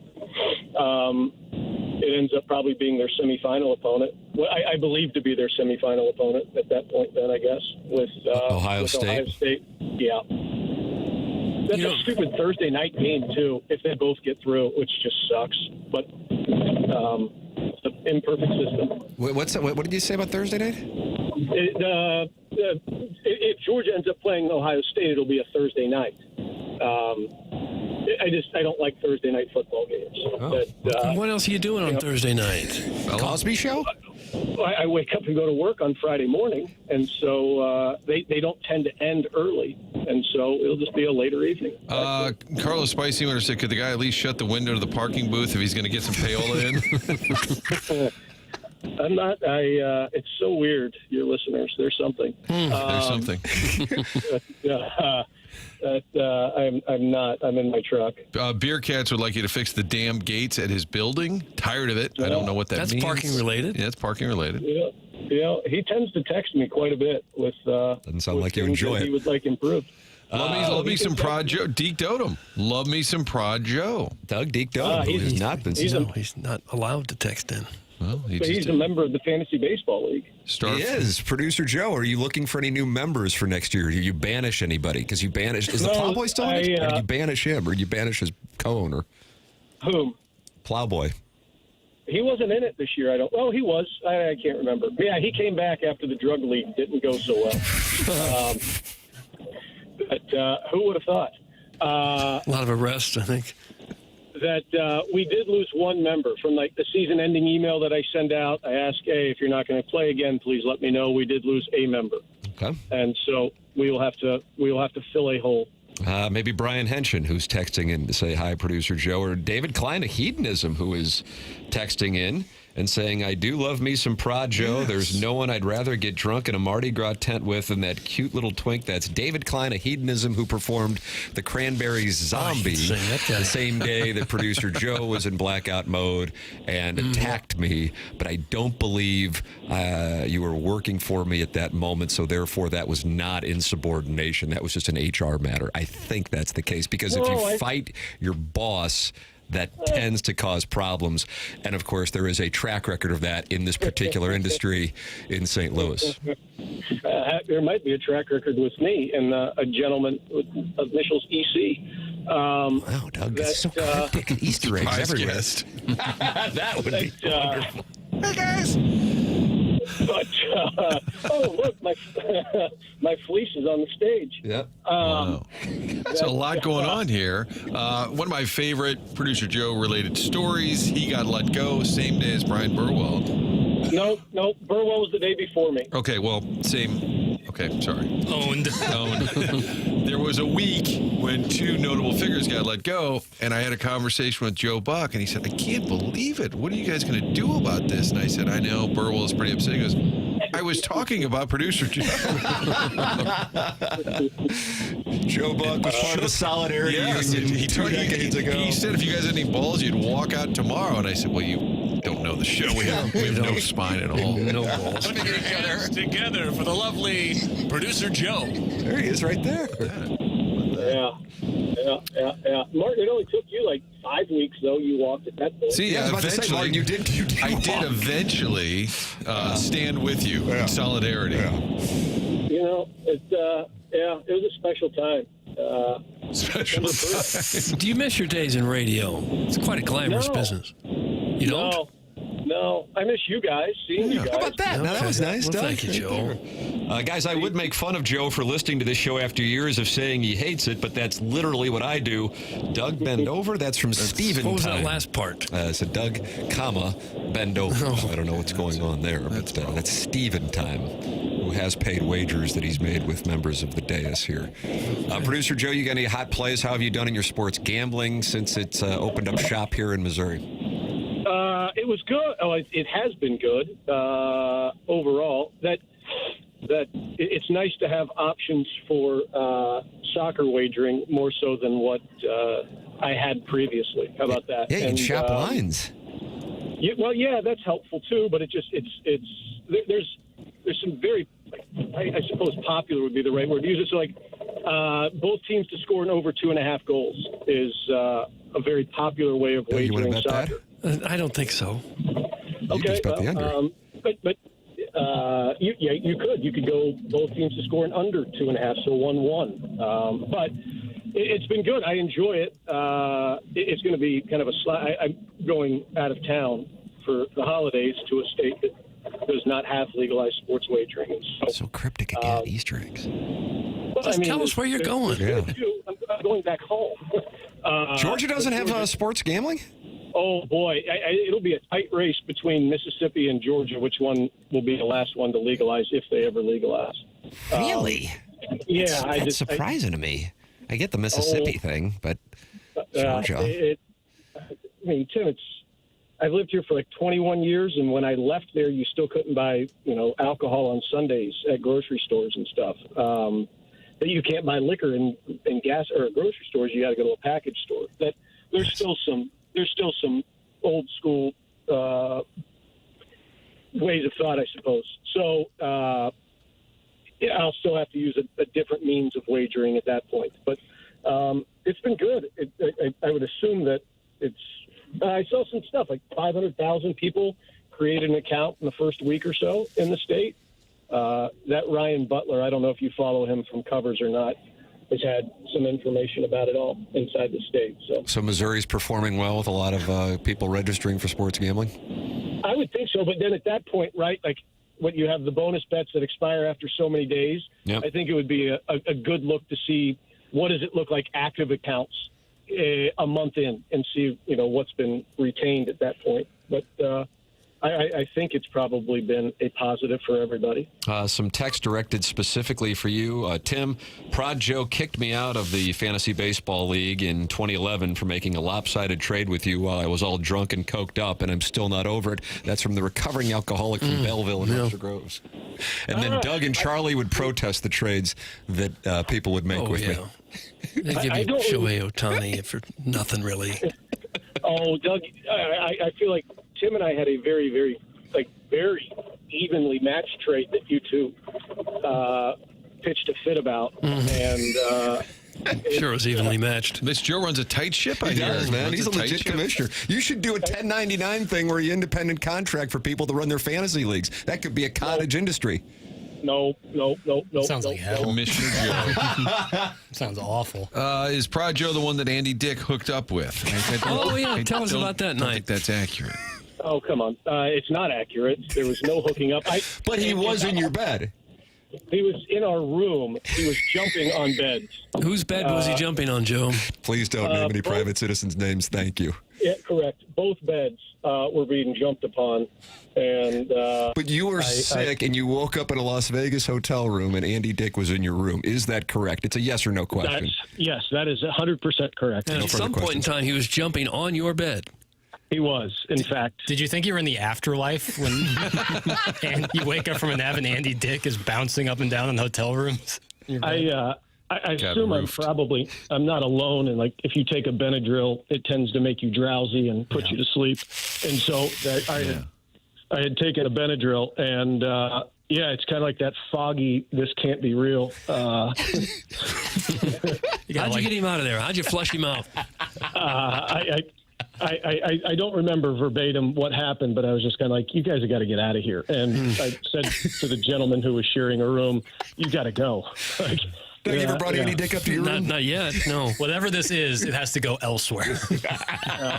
That's a good way to sum it up. All right, one more for you here. It's Carlos Spicy Wiener. In all seriousness, what is the prize for Joe and Iggy to be locked in a room together for 3 hours? Martin, I don't know if you're aware of this.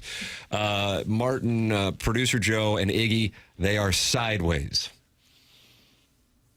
Oh, are you asking me what my price is? Yeah. I will start at $20,000.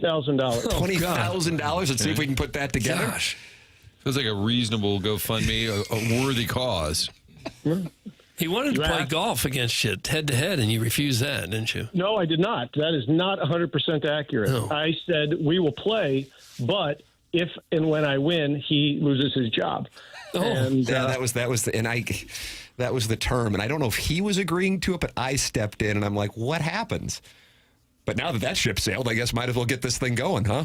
It was Triad Bank, Martin, friend of the program. They were Jim Regner probably. They were going to put up the money, play Meadowbrook, and the winner got like $5,000. I remember Regner told me because I still can't get these guys to do this. Would you do it? Would you do that? For how much? Well, the number was $5,000. I don't know if that's still on the table. Right. Yeah. I would play golf against him, yes, but we can discuss terms. Okay, Here we go. So here Gotta comes mention the easy pass. You'd be in the same golf cart. No, we would not share carts. Oh, okay. We would walk like gentlemen. And Gentlemen. we can discuss that. But, there's got to be worth my while. Iggy's crestfallen accountant just texted in and says, so was it when Joe's ass bleeding shortly after Andy Dick was in the room? Nope.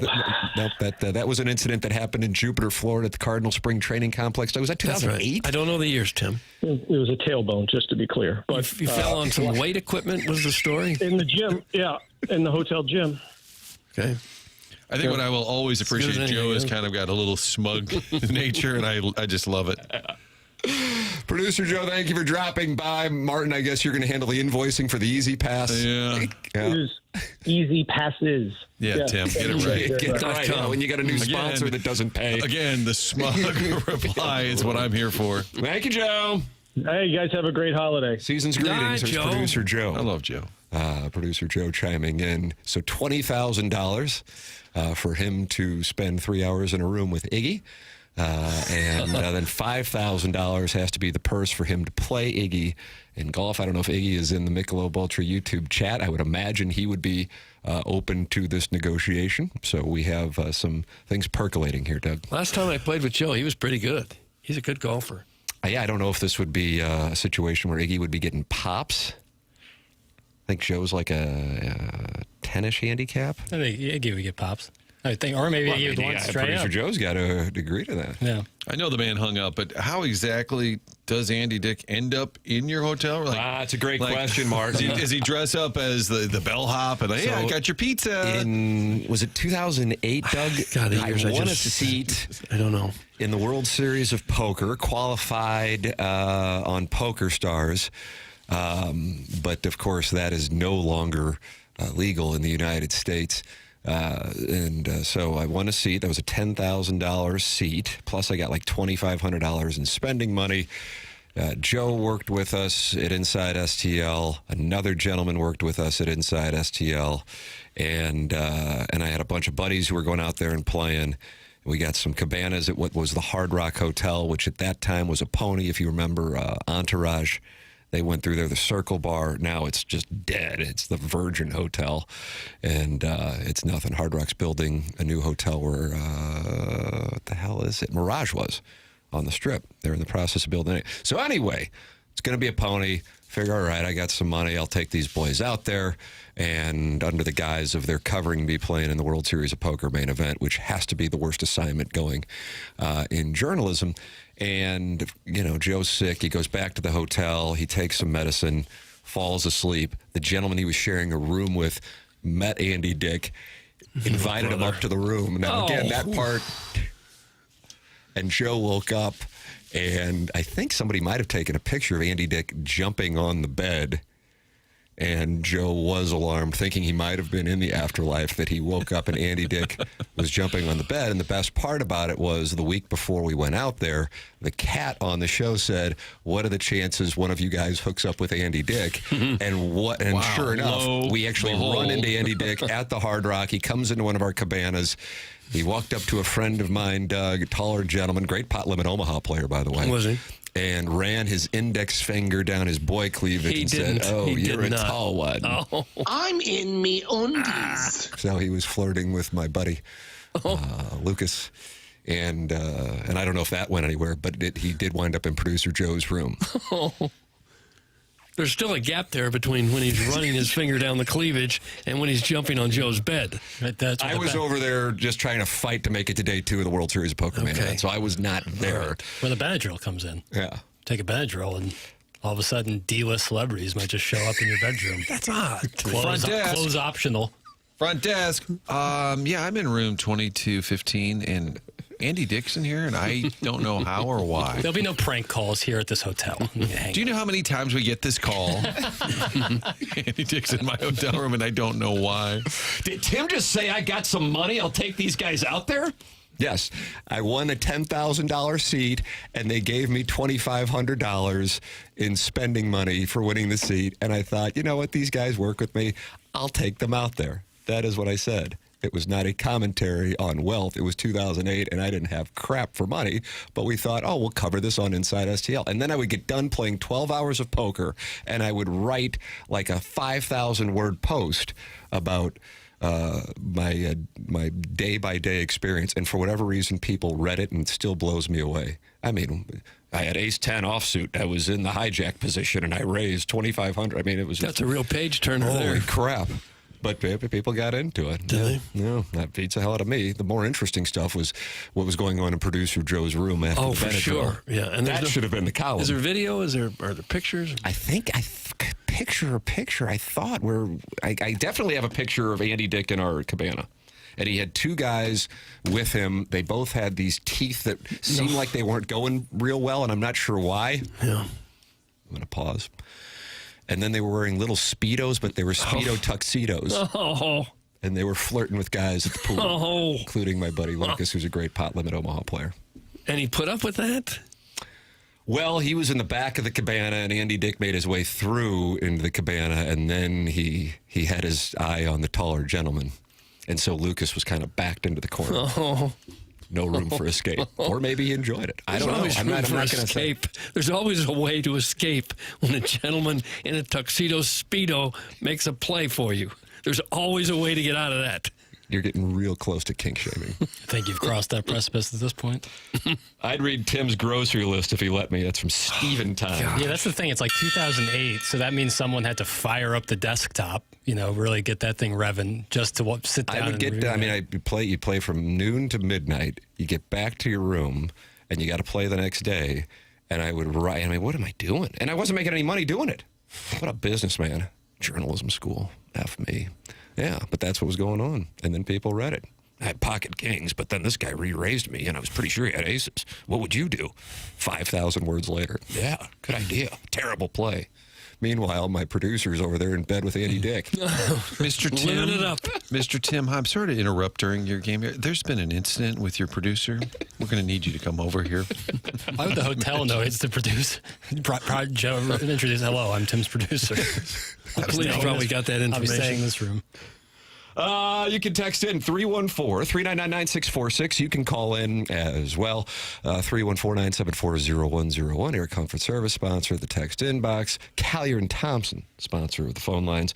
And Jeremy Rutherford is next on the Stiefel dossier. Brought to you by Mark Hanna of Evergreen Wealth Strategies. Your two-part questions for JR coming up next. The program is brought to you by Brown & Crouppen. Brown & Crouppen Local, founded in 1979, serving St. Louis for more than 45 years. To the insurance company, you are just a claim number. To your team at Brown & Crouppen, you are a person with a name that Brown & Crouppen cares about and will fight for. And don't you want a local law firm, one that knows how to handle the big national insurance companies and the local courts? Plus, they know the best places in St. Louis to grab a bite to eat. They do that on their Three Lawyers Eating a Sandwich podcast. Brown & Crouppen, part of the community. They value it. You can reach out to them at brownandcrouppen.com, now at getbc.com, or by calling 314-222-2222. That's 314-222-2222. Make sure you let them know you heard about them on TMA. Remember, the choice of a lawyer is an important decision and should not be based solely on advertisements. JR in studio taking two-part questions. Coming up next here, brought to you by Mark Hanna of Evergreen Wealth Strategies. The program is called The Morning After. It is presented to you by Brown & Crouppen on 101 ESPN and the TMA STL YouTube channel.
Man, Doug, you're right. This is the jam.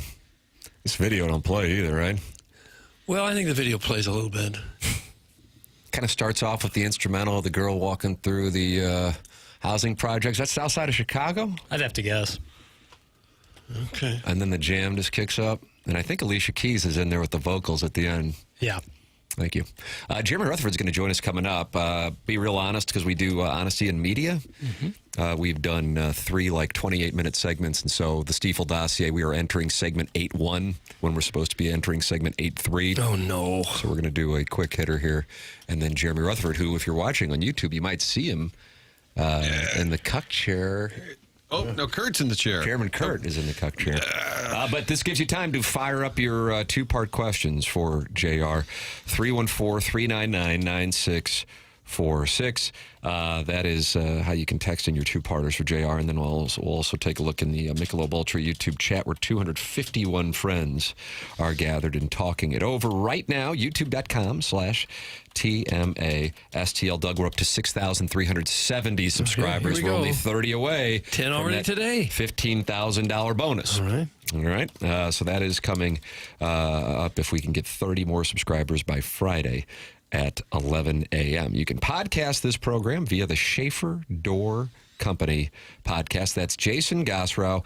When the temperatures are cold, that is when garage door springs tend to break, and that is when you need to know about Schaefer Door. SCHAEFER Door.com. Call or text 636-782-3608. That's the number that Jason set up specifically for TMA listeners, and that's going to get you the quickest response time. If your garage door breaks over the weekend, Schaefer Door sets up Monday morning standby service, blocking out windows for them to make sure that they can get over to your place right away on Monday mornings. It's SchaeferDoor.com. They service commercial doors as well. Sponsor the podcast on TMA here on 101 ESPN. Schaefer Door, a CHI overhead door dealer. JR taking 2-part questions on the Blues following the Doug Armstrong State of the Union yesterday. That is next. Presented to you by Mark Hanna of Evergreen Wealth Strategies. This is the Morning After. Presented by Brian and Crouppen on 101 ESPN and the TMA STL YouTube channel.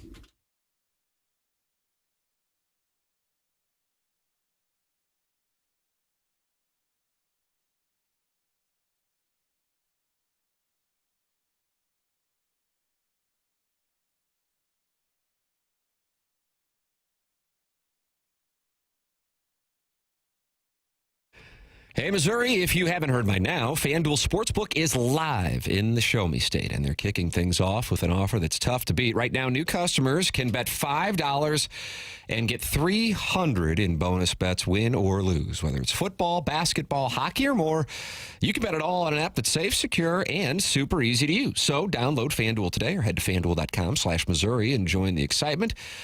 Jackson Burkett has a play. It's a bounce back after yesterday's disappointment. What do we have, Papers? They're doing FanDuel. They got 30% profit boost on same-game parlays for the NBA. So maybe you like taking, the Rockets to beat the Pelicans, which is going to be minus 500, but you match that up with a couple more plays, and then you get that boost up in there, and now you got some pretty good odds on a fun bet. Okay. We're going with the Rockets, and what else are we putting in there? You can have anything you want. There's so many options over there at FanDuel. I don't want to guide you anyway. I'm a little cold right now, but 30% profit boost is hard to argue with. Doug, just take the Rockets minus 500. You're going to have to add some more for the same game parlay.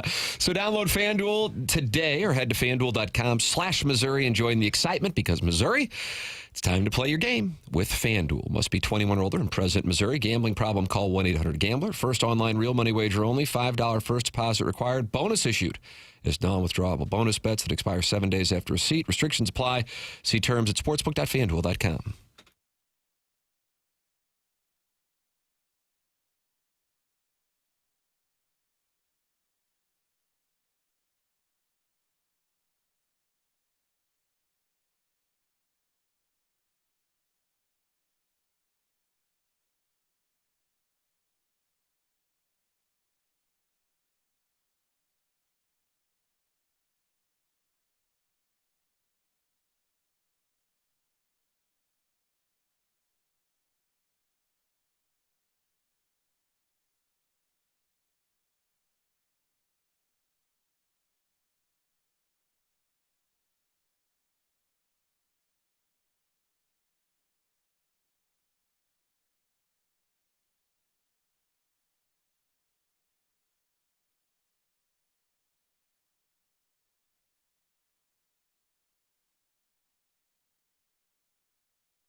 You show the light.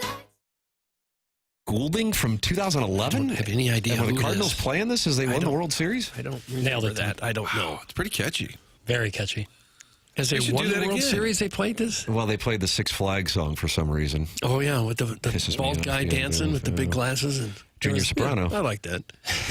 He looked like Junior. They did one playoff run.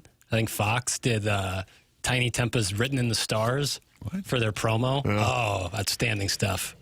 Papers, do I look like a Sopranos with my white shoes? My wife says I look like Paulie Walnuts. and I got just- the I- whitest Are those the shoes. ones that Clark W. Griswold received from cousin Eddie when he stopped by the house in Kansas? Those white Well, you're the real bucks? gourmet around here, Eddie. These are Nike shoes. And in Papers, he said these are dad shoes. I said the kids are all wearing white shoes, and you said yes, but those are dad shoes. Those specific. Well, those are like I told Martin before the show. He looks like he coaches like freshman basketball. Like he's also the physics teacher, and then does in the afternoons. He's working for that Martin stipend. shoes. Yeah. Those look expensive. Martin shoes. Let's see if are we on got the your YouTube initial channel. on there. Look how limber you are, though. Hot. Trying to hold it up for that camera. don't It'll, hurt your it'll hamster. appear in about 5 minutes on the actual YouTube video. But in the meantime, I was blocking JR.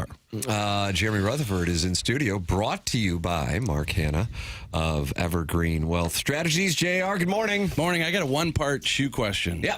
Yeah. Hey, Jax. Yo. So, like, when I buy a pair of shoes, they're white for a couple days, and they get blemished, scuffed, and it is what it is. And then 6 months later, they're done. But I have some friends who are in their 40s.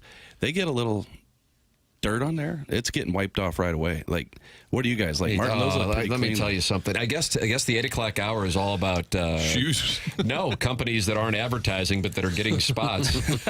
This was introduced to me, I believe, yes, UNBLOO. That is the name of the company. I'm going to assume it's called Unblue. I don't know. And somehow I became aware of it. And it's a little bag that you put your shoes in, and you just hit wash in your washer, and they come out and they look brand new. Wow. It is the greatest thing ever. I can't say enough good Just things. tennis shoes, I'm assuming. I mean, for me, it's golf spikes that I use. But yes, yeah, the same thing, of course, tennis shoes. I don't know Yeah. if you can put your brogues in there, Doug. You wear brogues? Yeah. I'm afraid I don't know what a brogue is. I think it's a type of. It's like a dress shoe without the wingtip. No. All right. I think so. Okay. And this Ledoux living, I can't follow Yeah, it. it's a whole different level.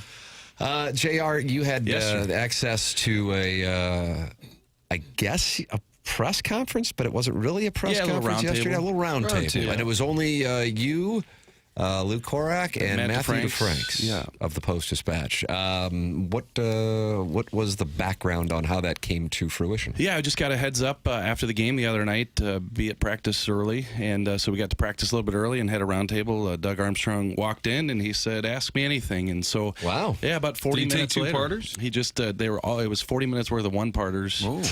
and some pretty good stuff. He was pretty open and candid in terms of talking about what's went wrong.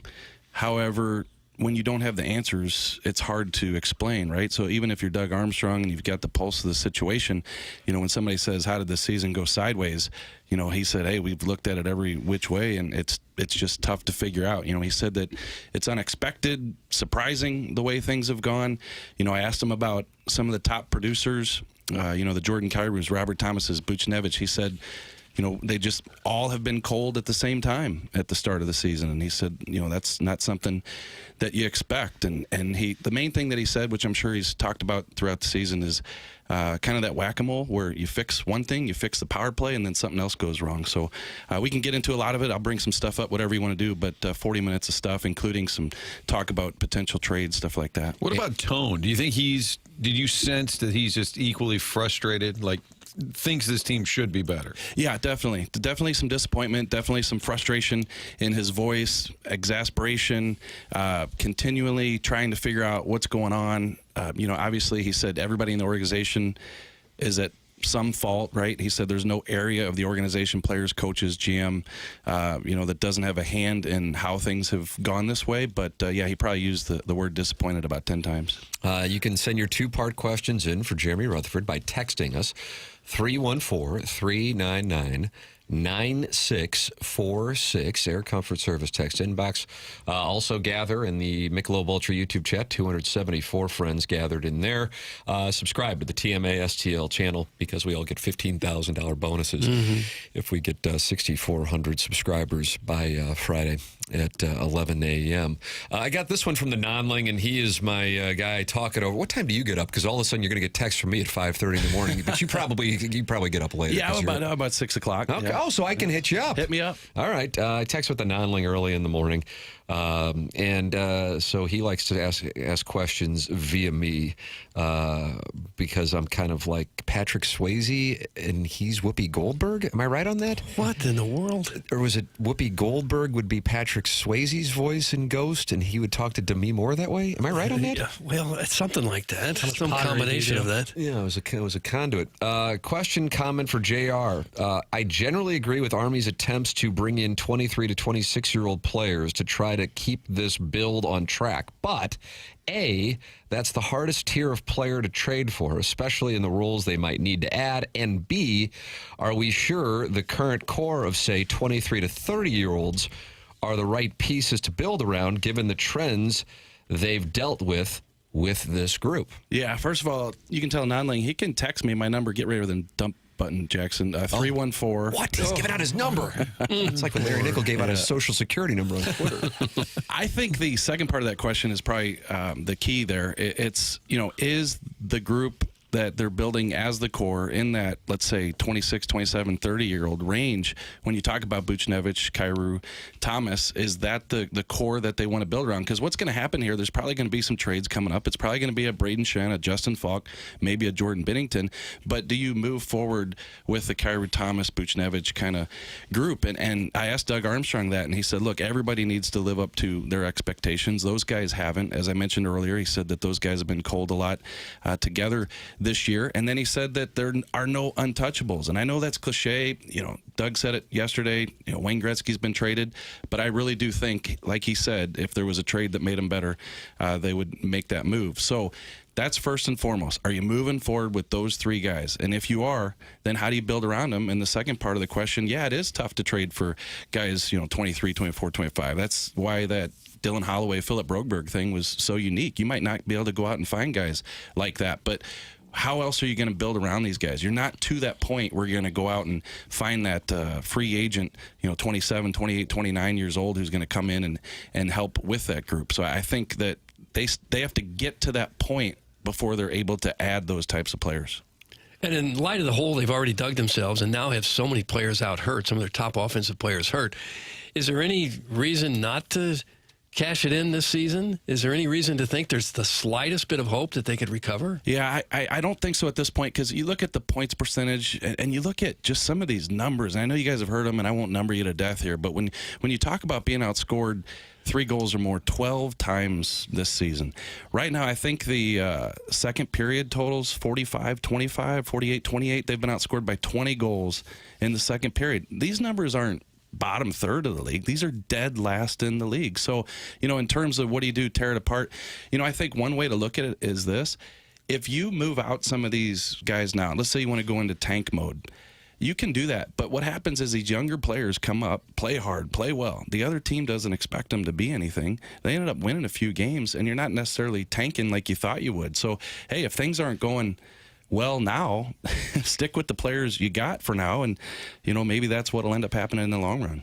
I hope Army does something, because I think it's stale right now. And the stat that was thrown around, I think Steve Savard tweeted it out, who said this team has only won a single playoff series since the Cup. And you're starting to talk about now 6-7 years down the road. And so this group here, I think, is proven. Even last year, as fun as that was, they didn't do anything with it. They got in, they got beat.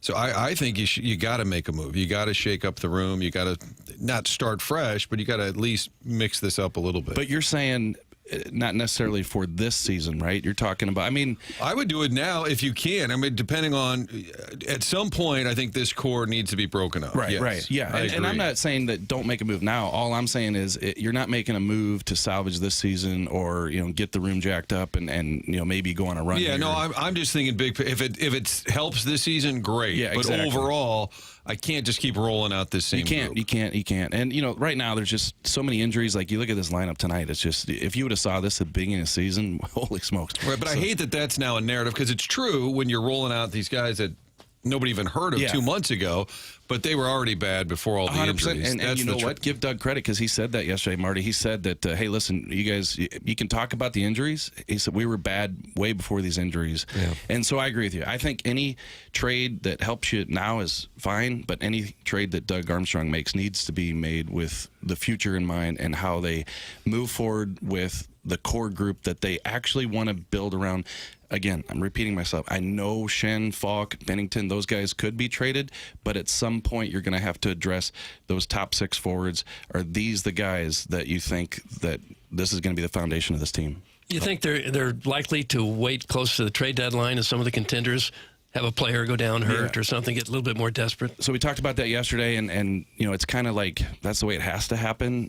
You had the trade this past week with Quinn Hughes, so that's a blockbuster. That happens in December. That never happens, right? So this is a deadline league, as Doug always says, and what he means by that is the deadline is March 6th, and a lot of deals probably won't happen until then. You got a couple artificial deadlines. There's a trade deadline coming up here December 19th, right before the holiday freeze, so you can't trade between December 19th and December 27th. Will some trades be made before then? Maybe, but generally speaking, it's the March 6th deadline that has everybody's attention. People have texted in wondering if Harrison's brother Master was invited to this round table yesterday. Was he there? Great question. I saw security had him at the door. Was that right? So he was trying to get in. Well, he has a question. Greetings, JR. I must say I'm surprised here that Doug Armstrong is, quote, shocked with how this year is playing out. Minus one good winning streak, this core has consistently shown over the last 4 years that they cannot get the job done. So in my opinion, you have to move off the core. Doug built this team around Thomas, Kyrou, Buchnevich. Given that nobody will take Buchnevich, where do we see Kyrou or Thomas traded, or both? That's from Harrison's brother Master. Well, and that's the thing. And I don't know the answer in terms of have they reached a decision that that's what needs to happen. You would think that that's a possibility, but you just don't know. And the one thing that Doug repeated a couple times yesterday, guys, is he said, I'm not selling at 50 cents on the dollar. And he in fact said, I don't know that you're going to get how these players played after the Four Nations face-off, like get that type of return, the way they played there. Hey, these are the types of players these guys are, but he's not going to sell the way they're playing right now. And so does that complicate a trade with some of those guys? I think it could. What do you make of the way Bennington's played here lately? Is it most of it his fault? Some of it's got to be his fault. It's really been pretty rough. Yeah, I think so. This definitely, probably is worst season here in St. Louis, right? Is it him? Is it the team in front of him? I think it's a combination of both, really. And I also think that you get to a point in the season where you realize what this fate and this destiny is going to be with this team. And then when the team doesn't start playing for each other, I feel like, guys, and you guys probably see this too, when the Blues post-game videos come out, and one night it's, well, we all played together and we won tonight. And then 2 days later, well, we don't play for each other. Like, that just seems like, Groundhog Day with the back and forth. Like, it's literally every other game. All of a sudden, now they're playing for each other. And so, as I say, I'm a curbside podcast listener, and I enjoy it. But at this point, I skip through the room, win or lose. I don't care. It's white noise. Yeah, it's white noise. And so the only reason I bring it up again is because with Bennington, he hasn't made the saves that they need him to. But this team, look, it switched its defensive scheme because the defense of play was so poor in front of them. So I don't know. I just think we're to the point now where you see a goal that go in, you're not surprised. Sometimes it's Bennington, sometimes it's Hofer, sometimes it's the defense. There's been a lot of goals that beat him that you go, boy, that would have taken just a fantastic save to stop that. Yeah. And I know it's been talked about, but, how much of that Olympic invitation starting job, how much pressure is that? Like, it had to weigh on him knowing that, hey, if I play well and get off to a great start, I got a good shot to be the Olympic goalie. I think it's going to kind of piss off Blues fans if he goes to the Olympics and plays great. It's like, oh, wow, okay, well, maybe put on that maple leaf down here. Yeah. The other thing is, if you're ready to move on, and hey, we got the kid in waiting and Hofer, which I think they've believed for a couple of years, he hasn't been that great. Like he hasn't really cemented me on the idea, hey, he's ready to take over and be a number one. Yeah, when he's good, he's really good, right? We've seen that this year. But when he's bad, he's not good. And so, is it time? Blues fans think that he could be a 1A goalie? I think that with some more growth and with some more games, he could be that guy. But I did ask Doug Armstrong yesterday about Bennington's situation. I said, hey, look, franchise goalie, guy who could have a statue, number up in the rafters. And he said, look, he's just like the rest of the guys. If we get to a point where he's playing well and he comes to me and he talks to me, or I want to go talk to him about a potential trade, we'll cross that bridge.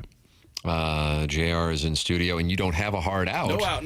Wow. So if it's all right, can we take a break? We've had some time management issues. Jackson's really screwed that up. On this show? Can you believe Jackson. this? We're going into segment 8-3, even though it's 9-10. Load up your questions for JR. 314-399-9646, and I will make sure I read some from the TMA STL YouTube channel as well. So those of you in there, ask your questions. One of them is asking Papers, what are you drawing? Because you are busy on the grease board. Are you making a sketch? He was scribbling. Are you doing your Venn diagram of MILFs and hot wives? This was Victor Wembanyama's shot That's chart. phallic all day. From the That is fourth phallic. That fourth looks like a quarter last purple-headed warrior, and I'm going to have to explain it to my kids. They had a 5. Why would you draw that? The 7'5" Victor Wembanyama didn't take a shot inside of 18 feet last night in the What fourth made you quarter. think about that? That's a phallus with a herpes talking outbreak. about- I couldn't believe my eyes last night. Don't worry about me. Boy, seems to be enthralled in this hockey talk. Yeah, he's drawing Victor Wembanyama's shot chart. All misses, by the way. 7'5". Get your ass in the post. I couldn't be sorry. You got a beef with Vic. Well, gotta step up. Your thoughts on Wembanyama last night, and also Blues two-part questions. Mark Hanna, the sponsor of the segment. Also coming up on the program is the Design Air Heating and Cooling email today. Martin, you're familiar with Design Air Heating and Cooling, and that's Seth Goldcamp. I've heard you guys talk about it, and I said, you know what? Let's back it up with some action. Let's have them come out to the home. And they said, what do you need here? So we need an HVAC unit, need to get it replaced. And they explained to you what the options are. And now it's really not just heating your home, cooling your home, but also quality of air, the amount of humidity in your home, things that you can now control. They've got a great team to explain it all. Then they do a great job installing it. And I think there is a difference when you work with people that love what they do. They enjoy the company. Nothing worse than dealing with an employee who hates the owner or the company and they're always griping. Complete opposite at Designer. Everybody there is part of the team, and you can sense the difference. They did a great job. Love hearing the reviews from all of our listeners as well. So when there's a heating and cooling need year-round, it's real simple. DesignairService.com. That is the website. We're in the midst of winter. I know the temperature keeps changing up, down, all over the place. It's not too late to just have them come out, do a little tune-up, check on the system. Always good to make sure you're in good shape. Get online. It's our buddy Seth. He's got a great team at DesignerService.com. A couple of texts in response to what we were just talking about with Bennington. Sharon and Clayton says it shouldn't piss off any Blues fans who have a brain. If Benner plays well in the Olympics, it'll be helped out by the fact that he has world-class players playing in front of him. It's from Sharon and Clayton. Right, that would be a piece of it for sure. And then Doug, the MILF Hunter, says MILFs and hot wives make the world a better place. The MILF Hunter is at war with Aaron King Photography, if I'm not mistaken. These wars we're trying to check, JR. I don't know if you ever want to do a story on that.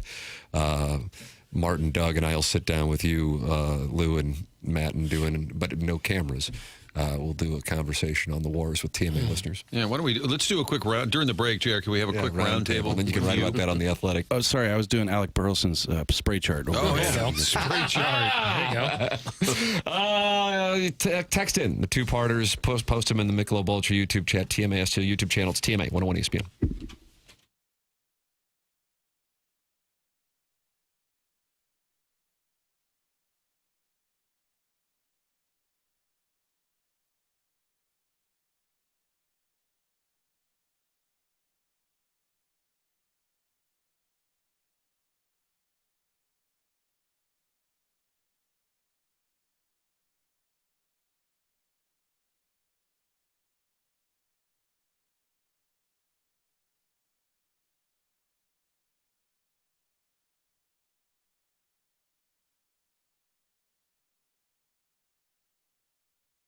We're in the midst of the 12 days of savings. This is taking place at your neighborhood Schnucks. If you want to get 25% off your holiday essentials like the fresh berries, the party trays, all of this happening between December 10th and the 23rd. We're right in the middle of this, so Schnucks has got you covered. 12 days of savings, all up until December 23rd. They add a new digital coupon to the Schnucks Rewards app each day during the event. Clip that. Stop by, check out, use your Schnucks Rewards account, get the discount, so 25% off each day. So make sure you're a Schnucks Rewards member, which is already a great thing, which gives you access to added deals inside the store, but also money when you check out. It builds up on your account. But during the 12 days of savings, a 25% off coupon each and every day. Each offer available in the Schnucks Rewards app. And it lasts just that one day. Be sure to grab these hot deals while you can. Check out the weekly ad to view all the great deals and plan your shopping. December 12th through the 23rd. Visit the Schnucks Rewards app for full details. 12 days of savings at Schnucks.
This is Jackson with a Sports Center update brought to you by Saliga Heating and Cooling. The New York Knicks defeat the Spurs last night, 124-113, capturing the NBA Cup championship. Jefferson City High School alumni OG Anunoby with 28 points and 9 rebounds in the win. That was another Sports Center update brought to you by Saliga Heating and Cooling, a Daikin heating and air conditioning dealer.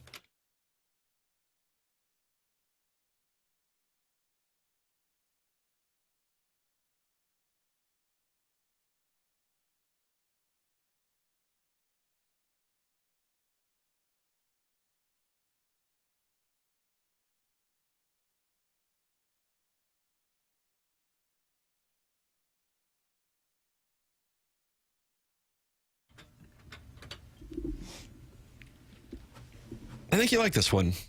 Be my guess. It's okay. It's fine. Yeah, sure, it's good. If it's the best he can do, we'll go with it. Jackson's bouncing like he's riding a Sibian over there. Electric Light Orchestra. You're a big fan of ELO, aren't you? Yeah. I always say they're underrated. John Carney used to yell at me, said they weren't underrated. They had a great career. They're successful. But I'm like, I don't think they get enough. So many good songs. Let's talk about it, Papers. Love it. Meet me at the Guy Ran at 3:42. JR, guys, another Guy Ran hit. JR is in studio taking two-part questions, and he does not have a hard out today, so we can settle in here. I mean, hell, might as well co-host the show. I have an optional practice at 10:30 downtown. Thinking about going? What do you guys think? Should I? Nope. You kind of have to, don't you, in your position? What if something happens? Yeah, you got to be down there. What if they recall Hugh McGee? About that. Is Stenberg playing? To be determined. Okay. You know, for sure, the one day you don't go down there, something will happen. It happens, yeah. Oh, and Doug Vaughn was famous for this in the TV world. This was Doug's shtick. If you walked into a locker room a little late or a press conference a little late, Doug would be like, oh, wow, you missed it. Like, what happened? They just traded Pronger. I'm like, what? They did every time. Try to throw you off the track. And every once in a while, like, ha, good. Good one. Hey, Cruz, did you guys trade Pronger? And that's one of Kerber's favorite stories. I don't think I told you guys that one time I came in late, walked up in the bleachers. Andy Murray on the ice must have seen me walk in late from the ice. And afterwards, in front of all the media, he said, JR missed the fight. He missed the 2 players on our team fighting. And I said, Andy, I don't need to write about that today. I'm writing about you being on the hot seat. Oh, God. That'll shut him down. I think Kerber is laughing about 3 weeks later. That is awesome. What was the head coach's response? Yeah, a little bit of I didn't really appreciate that. I'm going to put an envelope under your door. That's a little Mike Martzian. I know. I don't really have any. Mo Drummond has the best Andy Murray. He would imitate the Blues head coach. Even when Big Walt would call him into the room right before a game, hey, Mo, do a little bit of Andy Murray. I'm like, that's your head coach. He's 10 feet away in an office, and Big Walt is calling other players over to hear Mo Drummond imitate Andy Murray. Yeah, and a quick Mo Drummond, he and I are standing outside Enterprise Center, and what do we want to call him, a homeless gentleman walks right up to us and begins to tell us his life story. And he's about 20 seconds into it, and Mo goes, hold that thought right there. Hold that thought. And the guy stopped talking, and Mo goes, let's go. Walked away. Two-part questions, both in the Michelob Ultra YouTube chat and also in our Air Comfort Service text inbox for Jeremy Rutherford, brought to you by Mark Hanna of Evergreen Wealth Strategies here on the Morning After 101 ESPN and the TMA STL YouTube channel, 314-399-9646. That's how you can text in. And, of course, the YouTube channel is the TMA STL YouTube channel. Let me read some from there. JR, what do you think about Nick Saban getting in on the NHL? He bought a piece of the Nashville Predators yesterday. Doug, did you know that? Saban's a Predators owner. Yeah, how about that? I don't know the details of it. I didn't get a chance, with all the Doug Armstrong stuff yesterday, get a chance to read into that one. But, I think anytime the NHL gets a piece like that, a name guy to not just buy into the league, but be part of the league somehow, they sort of feel like maybe they're holding their weight. There's a lot of situations where MLB, NFL, they get all these superstars, and I think for the NHL to get a piece like Nick Saban, probably a big deal for them. Let's see. Have you thought about buying into a franchise? I have not. I don't know that I could buy into a McDonald's menu. Let's see what I got here. If Binner plays well in the Olympics, does that improve his trade value? I would have to think so. It's from Jackson's boogie board. I would think it probably would, and I understand where people are coming from with this. If he plays well, it's going to look bad. Look, it's Team Canada, for crying out loud, and he rises to the occasion in the big game. So if you're talking about a Tuesday night against Utah and the team in front of him, the Blues, isn't playing very well, I'm not trying to take Bennington off the hook. It's been a bad year. You flat out say it's a bad year, but we're talking about Team Canada. These are the best 17, 18 skaters in the world. You really think he has a chance to be the goalie? Yeah, no, I think that there's 2 or 3 in that mix. It's not really a deep field, is it? No, at all. Yeah, and none of the 2 or 3 are playing well this year, him included. So I don't even know that he's playing the worst. That Montembeault up at Montreal, when I talked to the Montreal writers, they said, he was just god awful this year. So they don't have a lot to choose from, and I think they know the track record of Jordan Binnington. And hey, let me ask this way: would any of you guys be surprised if Binnington did go up there and play well? No. It wouldn't be a shocker. No, so absolutely not. I'd say you let him play really well for Team Canada, then you trade him. Yeah, could do that. And that would time out quite well. JR, do you think there is a lack of leadership on this team? I know Shen tries to do what he can, but they're not very verbal. We need a Brian Sutter type. Doug, you called him Sudsy. Sudsy. Yeah, that's from the 618. 618. I think that there is, some questions about the leadership group. And I've said it before, it can't be just one guy. It's got to be 4 or 5 guys all supporting. And I think this group of Blues leaders is kind of a quiet group. And I don't think they have to be the Sudsy. Is it Sudsy, Doug? Sudsy. Yeah. What year was he? Oh, gosh, he was a player in his heydays in the 80s and then coached in the early 90s, right? All right, yeah. 82 to get 83?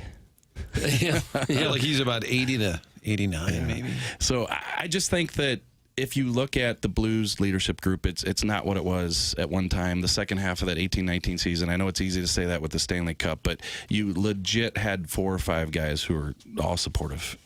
I'm afraid, not at the beginning. I'm afraid it's not so much the leaders, it's just that they don't have very good players. Yeah. When you lose, you tend to look around for reasons why you're losing. It's a leadership. It's because you're not good enough. Yeah, exactly. And also to further that, if you're trying to fix your issues and you're not good enough, you're going to be looking for ways, and they're not going to come because you're not good enough. So, yeah, it's tough for the leaders to reel that in. Maybe it's just me, but why hasn't JR just written, quote, "We suck"? It's a possibility that the Blues just suck. Not a patience thing, not he's young, not injuries. They just suck. And finally, JR, do the curtains match the carpet? That's for him? The Warson Woods wacko. First of all, I did write that story. You did after the Dallas game, I think. Yeah, you did. So that was a non-subscriber, I guess. Did you get any pushback on that? Not from the Blues. Yeah, we talked about that, and I think that Saban and the Predators didn't like it though. Yeah, not from the Blues. So I think they understood the situation at the time, and I don't have what is the carpet because I don't have any carpet on the top. Oh no, don't ask. Yeah, well then that means you match if you're taut and rewarding. Sudsy, by the way, Brian Sutter, debuted in the 76-77 season, played into the 87-88 season. Doug, all of his career with the note, 779 career games. I think he leads in, is he the penalty minutes leader? Because he got in fights. He was a really good player that kind of goes under the radar a little bit. Speaking of getting in fights, you had an incredible feature on Kelly Chase's night at the Enterprise Center. I mean, it very sincerely to the audience, I would recommend reading that at The Athletic. And I thought the highlight of it was the encounter that Chase had right after he made that speech with Layla Anderson, the face of many fans in 2019 when she was battling her health situation. And Chase comes out to the concourse, and first person he sees is Layla waiting for him. And I don't know if that was you or somebody else who got the picture. That picture is incredible. The story also, JR. Yeah, incredible. Timmy, it just all came together. I had no idea Layla was even there, much less that she was in the general vicinity of where Kelly was doing his, on the microphone with the Blues fans. And so when I spoke to Layla, she said that she saw him on the Jumbotron. She saw where he was at in the building, and she just started making her way there. And so you guys can picture Kelly's coming out of the rink, and she's coming from the concourse, and she sees him in the hallway and just does a dead sprint. I have no idea it's Layla. She runs, jumps in his arms. They hug. She's older now, so you can't necessarily recognize her as the Layla that we all know. Plus, she's got her head buried in Kelly's chest. So I take the picture. She walks away, and I say, "Oh my gosh, it looks like Layla." And I asked Kelly. He said, "Yeah, it's Layla." I said, "Holy smoke!" So, her comment I thought was everything. She said that I needed this, hugging him warmed my heart and was exactly what I needed. So I know people obviously familiar with Layla's story, and for that to carry on, and now Kelly, who was the one who was very involved in supporting her and bringing her into the organization, is receiving her support. She said that I just want to be there for him. She's doing well now. Her health is good. Yep. Senior in high school and plays hockey. Yep, plays hockey, 17 Really? years old. And what a treat. Like, not only did we talk there for a moment, but we talked on the phone later that night, and just well put together. Well, that's her whole story. First of all, it was emotional. It was easy to, root for her. But she was always a great soundbite. Yeah. As a kid, it's hard to get. If you ever interview kids, you can barely get more than a one-word answer out of them. And she was, even at a young age, could give you just these incredibly thoughtful, moving answers. And this might not mean anything to anybody else, but you guys being in media. So I took that picture, and I intended to use it in my article, but it wouldn't be out till the next day, right? So Layla texted me, because I sent her the picture, and she said, hey, I'm not going to post that picture anywhere until you use it in your article. And I said, are you kidding me? Wow, Go ahead look and at that. astute observation. Yeah, look at that. And I said, no, you use it. You put it wherever. So, yeah, pretty gripping picture. What is your thoughts from being around Chase from that night? I mean, you were with him. So many people have talked about his speech, clearly battling, and still is able to stand in front of the building and inspire people, even in that situation. It's amazing. So I just kind of had the idea, hey, let's follow him around the rink. And you kind of anticipated a little bit of this, but it was a lot. So when he did his speech, obviously that was something. And then he had the hug with Layla. And then he had to go to the TV booth to run into Curbs and Joey. So listen, he's got two cops around him, but he's going up elevators. Then he gets off at the third level concourse, right? These are the blue collar people, right? The people everybody trying to talk to him. Yeah, everybody coming up and just patting him on the shoulder and saying, hey, your favorite player, so on and so forth. And he stopped and talked to a couple people. And so I thought, for the fans to be able to see Kelly Chase was a big thing, that shouldn't go unnoticed. But in terms of his situation, I did talk to him for probably 5 minutes at the end of the night, and he laid out the details that I have in the story. And guys, we think of cancer, we think of dealing with that disease and the chemo, and everybody knows that chemo is hard. But when you are 2 feet away from Kelly Chase and he's looking you in the eyes and he said, I couldn't see for 6 days. The stuff is in my brain. The way it works is it tries to get out, and it's trying to come out through my eyes, through my throat. He said I was deaf and I could not see for 6 days. He said when you lose partial sight, you think, okay, I can deal with this. And then when it all goes, he said I cried for 3 days. So we can sit here and know peripherally that Kelly Chase is dealing with cancer, but when you think about those vivid details that he shared that he's going through, it's just amazing that somebody can get up in the morning and continue to fight the way he's fighting. We talked about this yesterday, and I don't know if you have any insight onto it. The Blues have done so many things well, just knowing the tone of the market. Now, I know many would point to what transpired with the broadcast situation over the summer as being an example of not, and I think it'd be disingenuous to not acknowledge that in this conversation. But I feel like 39 going up to the rafters would be one of those right things to do. Have you ever heard anything about that? I have not. We know, and you guys have probably talked about it, that he has been awarded the True Blue Award this year. That's obviously a lot different than getting a number in the rafters. Like, it has to be, right? It has to be. Oh, like, yeah. When you think of the St. Louis Blues, you think of Kelly Chase, and he's right there in the mold of Bob Plager. Yeah, yes, he is. Yeah, and Bobby's number is up there. Maybe not necessarily because he was the best player.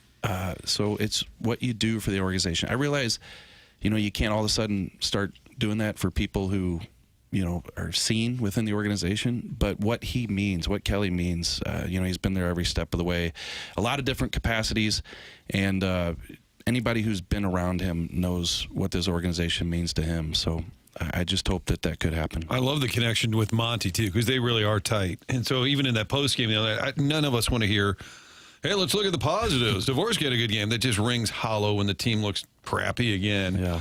But I did appreciate I think it's very sincere Like when he sees Chaser up there, he almost started crying. Yeah, I it think was that's great. it. Wasn't just coach speak. I think he was like, God, I got a crappy team. You know what actually mattered to me was this. Yeah. And I think that relationship, because even last year when he just got hired, Chaser said, you know who's over here all the freaking time? Monty, that's who. And those guys are legitimately tight. And I didn't hear the in-game interview. Maybe somebody did with Monty on the bench. Did he say we could use him out here? I think Strick said something to Monty about seeing okay. Chaser, and I think he did say something. Yeah, we could use him right out now. here, yeah. And they could use a Chase type. Yeah. Wouldn't that be great? Get this team Somebody going. did. Come on, JR. I What thought you were why getting don't ready you to do hold a them accountable? heating and cooling commercial. Sorry. Shen does everything he can to try to be the Chase type. But Everything. Yeah, but he's got to play, too. And haven't had a chance to talk to him, but anybody think that he got in that fight because he knew Chaser was coming up next? Yeah, I thought you set that up perfectly. And Vitale brought it up, too. Yeah, in the call. Was it because of or the hockey fights cancer? Maybe both. Yeah. the Yeah, whole so, I theme. mean, and Shen that is was a just- big boy he took on. Big boy, 6'6", 245. So Shen is in tune with everything, and for people who missed it, I'm sure he knew that at the second timeout, TV timeout of the first period, that's when they're going to go to Chaser.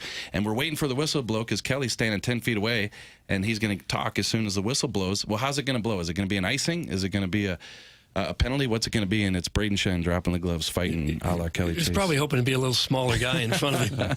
Oh, no. Look who's here. I said this yesterday, that the Blues are really good at those big nights and the theme nights and kind of the production. It's not their fault the game sucked, because there were so many cool moments within it, and then the game itself was a huge letdown. But the execution of all the other parts was great. Yeah, I think that a couple of those have backfired. The Brett Hull night when they retired his number 16 was phenomenal, right? And then I think they lost 4-0 to Detroit. Doug, 4-0. Was it That 4-0? sounds right. What was the date of that? 4-0 here. And I think Brett was up in the press box later in that game, and we're obviously watching the game. We got to cover it, and he's they're not too good. Team sucks. Jeremy Rutherford brought to you by Mark Hanna, Evergreen Wealth Strategies. JR, always enjoy the conversation. Thanks for coming by the studio. Enjoy the optional skate. Yeah, we'll head down there. Don't want to miss it. And can I get a metal gong before I leave here? Tim, you're the best. That's the right thing to do. He said the right thing, Doug. You chastise somebody for doing that. Thanks, There he boys. is. Jeremy Rutherford here on The Morning After, presented Thanks, to JR. you by Mark Hanna, Evergreen Wealth Strategies. Always good to have a conversation with Jeremy Rutherford. Hey, if you are looking for a wonderful holiday gift, especially for somebody who loves the game of golf, I have a recommendation for you, and you could knock it out. It's 9:37, Clarkson Jewelers time check, an officially licensed Rolex jeweler.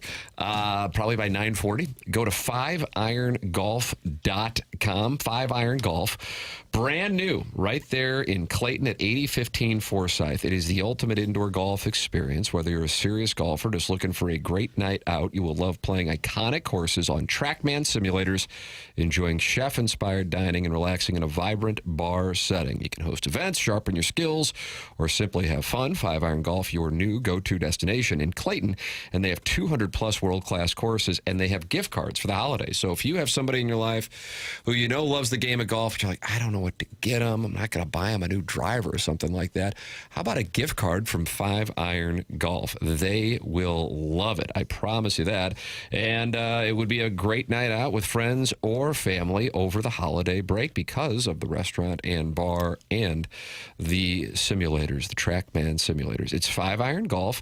They have memberships available as well. Free golf every day, discounts on food, drinks, lessons, leagues, even club fitting. It's only $189 per month, and if you mention TMA, you get additional savings. It's 5irongolf.com.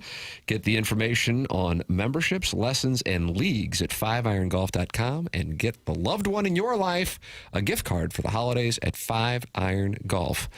Tim McKernan, Doug Vaughn, Martin Kilcoyne with you on the program. A Tiger nationalist went after our very radio station yesterday. He better not. Yep. Martin spotted it, and it was in the TMA group chat yesterday. We'll have that for you coming up next on The Morning After. Presented to you by Brown & Crouppen on 101 ESPN and the TMA STL YouTube channel.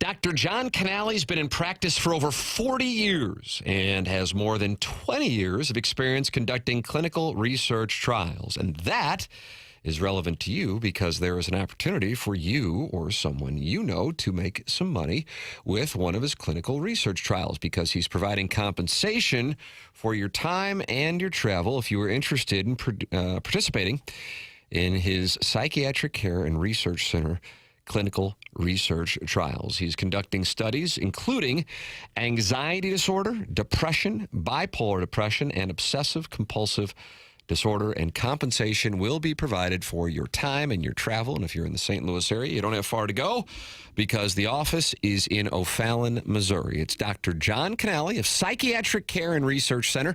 And if you are interested in participating, go online at pcrc-stl.com. That's Psychiatric Care and Research Center online at pcrc-stl.com or by calling 636-244-3593.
waiting for this. Blinding Lights. There you go. Weekend. Look at Doug. You know. Whoa. You know Who this. are you? This was a huge hit. Why not fire off the year and see if you can do it? Well, it wasn't that long ago when he was a halftime of the Super Bowl. Yeah, there you go. Okay. Come on, you can do this. You can do this. This is your time. This is your time. 2020. Nah. I think probably close to a decade ago, I would think. Was it that long? 2019. 19. Well, he was not way off. I'm thinking of Can't Feel My Face. That was 2015. And Doug, was that about White? I don't know what it was about. It's TMA 101 ESPN. The show is about White. And you can send your text in, 314-399-9646. Air Comfort Service, text inbox, or email in the morning after at InsideSTL.com. That's coming your way at 10:45. It's the Design Air Heating and Cooling email of the day. This was actually recommended in the Stiefel dossier to be segment 7-3, and we're just getting to it now. Jackson, you have observed that the Twitter tweets has what you call tiger nationalists. Bring the listeners who are not familiar with this up to speed on what you mean by this. So it's kind of nationalism in the way of like saying anything negative or some form of constructive criticism or just an opinion can be viewed as like an attack on it when it really, I think sometimes when you love something, you want it to improve. And so saying something that might help it improve or your thoughts on it could help build it up. Others, nationalists, would say, no, if you're not with us, you're against us in any form or fashion. And Intensely loyal to the brand while also serving as a bit of a media watchdog. And if and there's some Twitter accounts out there who almost always aren't like their name and picture of them. It's almost always. Oh, you just call them out. It's always just like a picture of something Mizzou related, and then it's a burner accounts. They're just burner accounts. And you've always said burner accounts are the most courageous. Right, and then so often they'll call media people cowards, despite that's the epitome of lack of self-awareness when you're calling someone a coward from an account that isn't your name and isn't your picture. And your avatar is a Mizzou coffee mug. Right, when you're tweeting at someone who does use their real name and is the picture of them. So last night, Martin, you sent, what do we got here? I'm scrolling back. I've been firing off a lot of stuff lately. I enjoy it. Some of it, the papers are like, okay, that's enough. I got to see BK and Ferrario were on the receiving end. What do we have here, papers? So I think to get the proper context, we should play Eli Drinkwitz's quote about Jamal Roberts, and then the backup running back from Missouri, and then play what Brandon Kiley said in response. Okay, here we go, Doug. Here's Eli Drinkwitz at his press conference. Go ahead, hit the lever. We're in the middle of that roster retention right now and doing the best we can to retain. We got you got a tough situation because you got Ahmad Hardy, who is a consensus All-American, but I think Jamal Roberts is as good a back as there is in the country. And how do you beg Jamal to take less to stay here? That's the real reality of it. And we're asking him to commit to a new way and do something different. And but that's a really tough decision that is not easy. But if anybody in St. Louis has third-party NIL that they'd like to donate or work through to keep Jamal Roberts around, we'd love to talk to you about it because he's a heck of a player, and we'd love nothing more to have him be a Tiger for his career. All right, that was kind of at the end of what was about a 30-minute presser, and it wasn't on the Virginia thing. I have a question. Yeah, I'm taking What questions. is third-party NIL? I guess it'd just be like an independent person, not somebody donating directly to the school. I don't know if it means hey, I'm Bob, and I own that trucking company. I'm going to give Jamal some money. I think that's accurate. Something loosely like that, just a Joe fan, as opposed to something more directed through the school. Third-party NIL refers to deals where outside businesses or groups like boosters, collectives, or brands pay college athletes for using their personal brand for endorsements, social media appearances, etc., rather than the school paying them directly for performances, with recent rules like the NIL Go portal requiring transparency and ensuring deals are for fair value and valid business purposes, not disguised as pay for play. That's what I thought it was. The magic of AI giving me that answer. Which is the origination of NIL. Correct. Name, image, likeness. Hey, I'm Jamal Roberts. I'll take a check from It's Bill like when Bob. Luther Burden did the Red Hot Riplet stuff. That would be a third So party. what Missouri has going on right now, because Ahmad Hardy, the presser yesterday was so Eli Drinkwitz shooting from the hip, not on the Gator Bowl or on the Michigan job. but certainly talking like a guy that is looking at 2026 and not looking at Ann Arbor. But I suppose maybe the Ann Arbor situation will be a domino effect if DeBoer truly is staying in Tuscaloosa, and that'll be determined by what happens in Norman on Friday night, because if they win, that's going to end any of that talk, even if it should be over anyway. But a lot of people in college football still think DeBoer's live for Ann Arbor. Anyway, then you got Kenny Dillingham, and if they don't get either one of those, then would Drinkwitz be in play? But certainly if you watched or listened to Drinkwitz yesterday, he talked in depth like a guy who is staying in Columbia, and I don't even see an opening otherwise. With that established, the biggest news from yesterday was Ahmad Hardy saying that people don't even reach out to him to recruit him to go into the portal. I don't know if you have that audio, and then we'll get to the Tiger Nationalist thing. All right, here's Ahmad Hardy. Ahmad, when Coach Drinkwitz was in here, he was telling a story about how coaches from other teams have called players and offered sums of money to hop in the portal and change teams. I was just wondering, has that happened to you? Has coaches from other teams called so far from this Arkansas game until leading up to the bowl? Nah, not yet. I mean, when I was in the portal, it was, but I think they know I'm a Tiger, so they hit me up. There you go. And so Gabe and Cody Goodwin of Power Mizzou do this, I don't know, it was like an 80-minute podcast I was listening to this morning.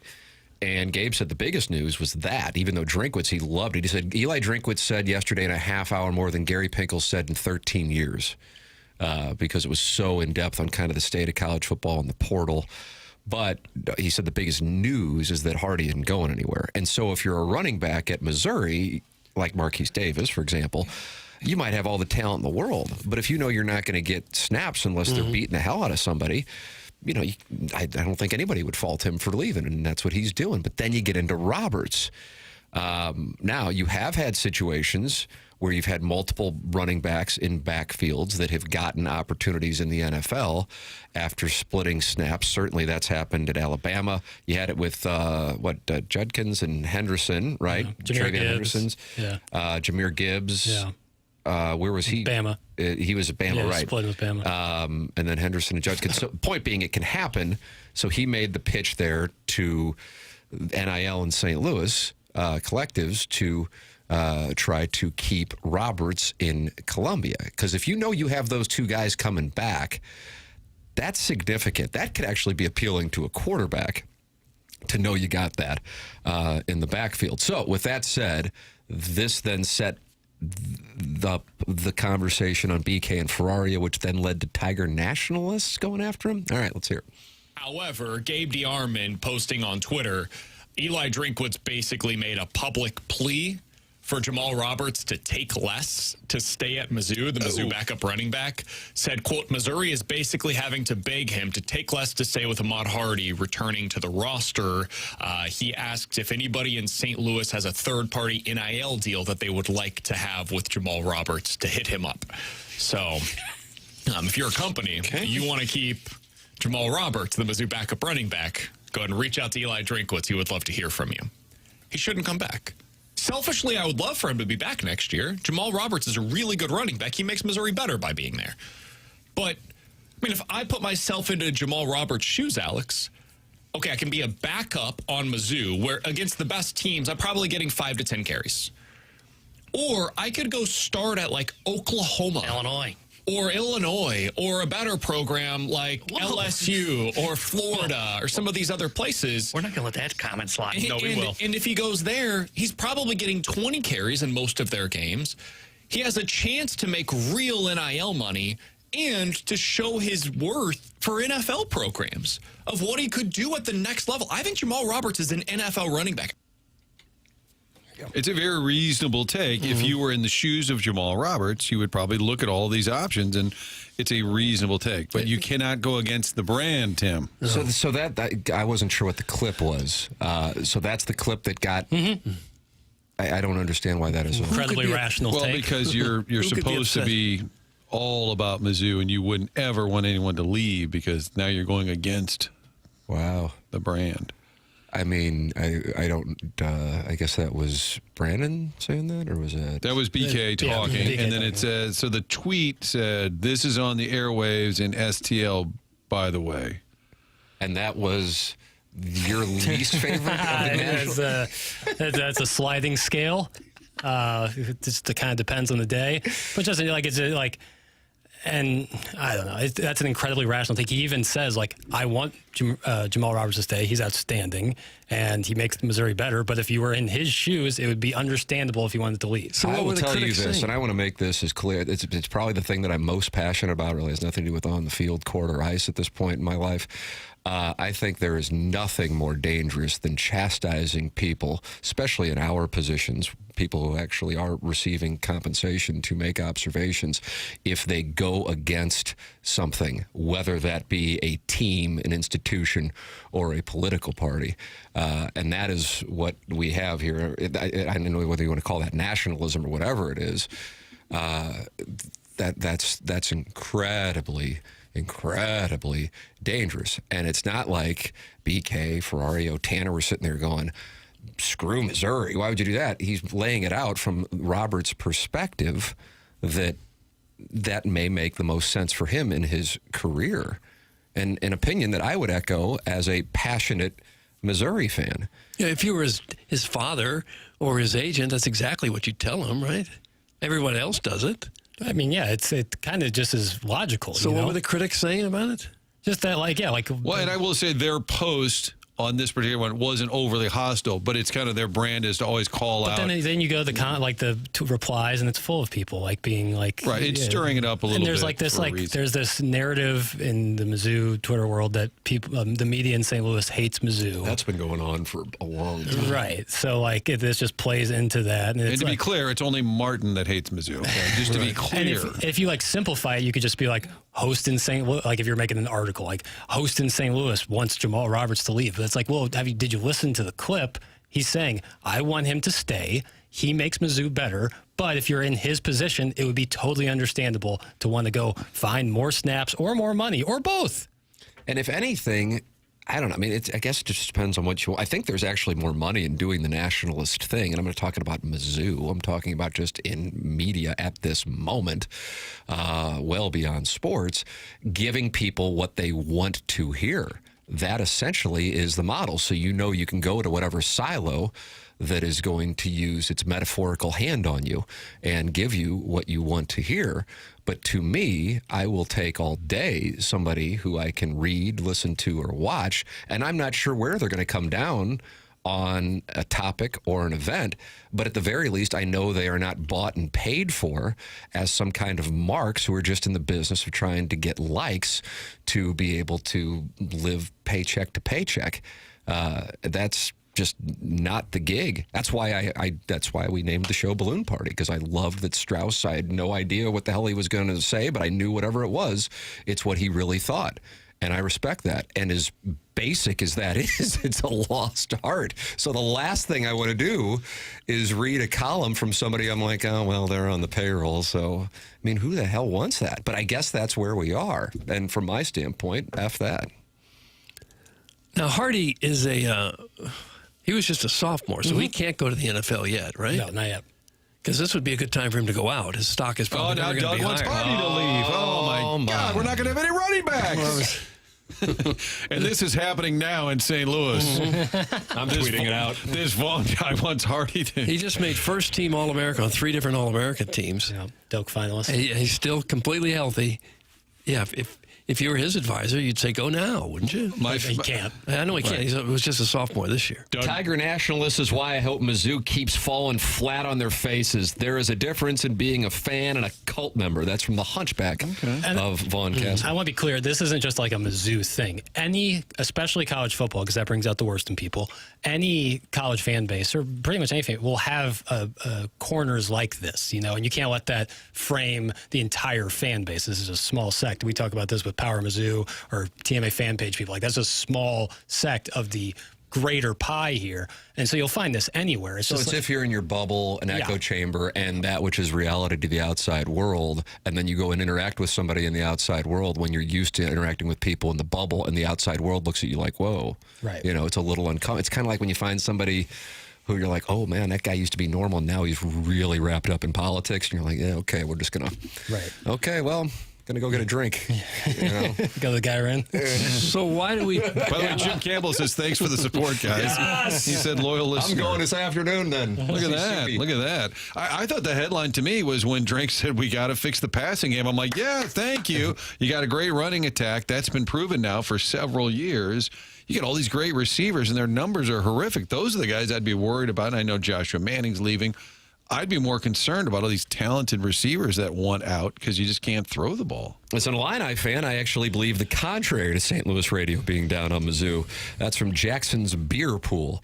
Yeah, if I were an Illinois fan, I'd feel like, yeah, they just don't talk about us in St. Louis, which to me, just looking at it from a business standpoint, is a miss because you have this huge part of the population in the Metro East that feature plenty of Illinois fans.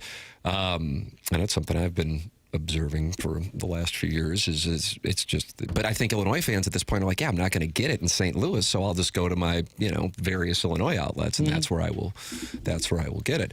But yeah, that's a huge, and it's a Big Ten university with a football program that went into the season higher ranked than Missouri. I guess when the Nationals come out, we should just not pay the slightest bit of attention. Why do you care what someone says? Jackson, why do you get bothered by nationals? When they have a problem with a perfectly reasonable and well thought out take. Right. I think you're right, Doug. I think that you are correct. That it's just, it's noise. I'm surprised you follow them. Oh, I don't. This was me. But to be fair, but we were aware of it because Jackson brought it to our attention. I was wondering how you see it. I love the fact that you've called them Tiger Nationalists, and now every time I see these tweets, it cracks me up. Well, it's like a greater kind of social experiment into why college athletics, especially on social media, brings out the absolute worst in people. But here is the thing, and I would agree. I mean, it's like the stuff about the show. It's like whatever, have at it. Although if somebody's saying something that I know is factually incorrect, I try to induce bets with them, and then nobody will bet me. I'm still trying to get that action. But with regard to what we've seen this, take a look at what we are going to see. I was thinking this yesterday. We're going to do a QFTA today, I guess, at 11:30. Michigan, Penn State in the Big Ten alone. I'm just going to focus on the big boys. Florida, Auburn, LSU. I feel like I'm leaving somebody out as far as a big boy goes, and it might be so obvious. I realize Arkansas and Virginia Tech, but all are going to have new coaches. Now, Sharon Moore situation different, but the others are related to on-field performance. And I actually believe that it is the nationalists, and this is not limited to Missouri. Everybody's got them.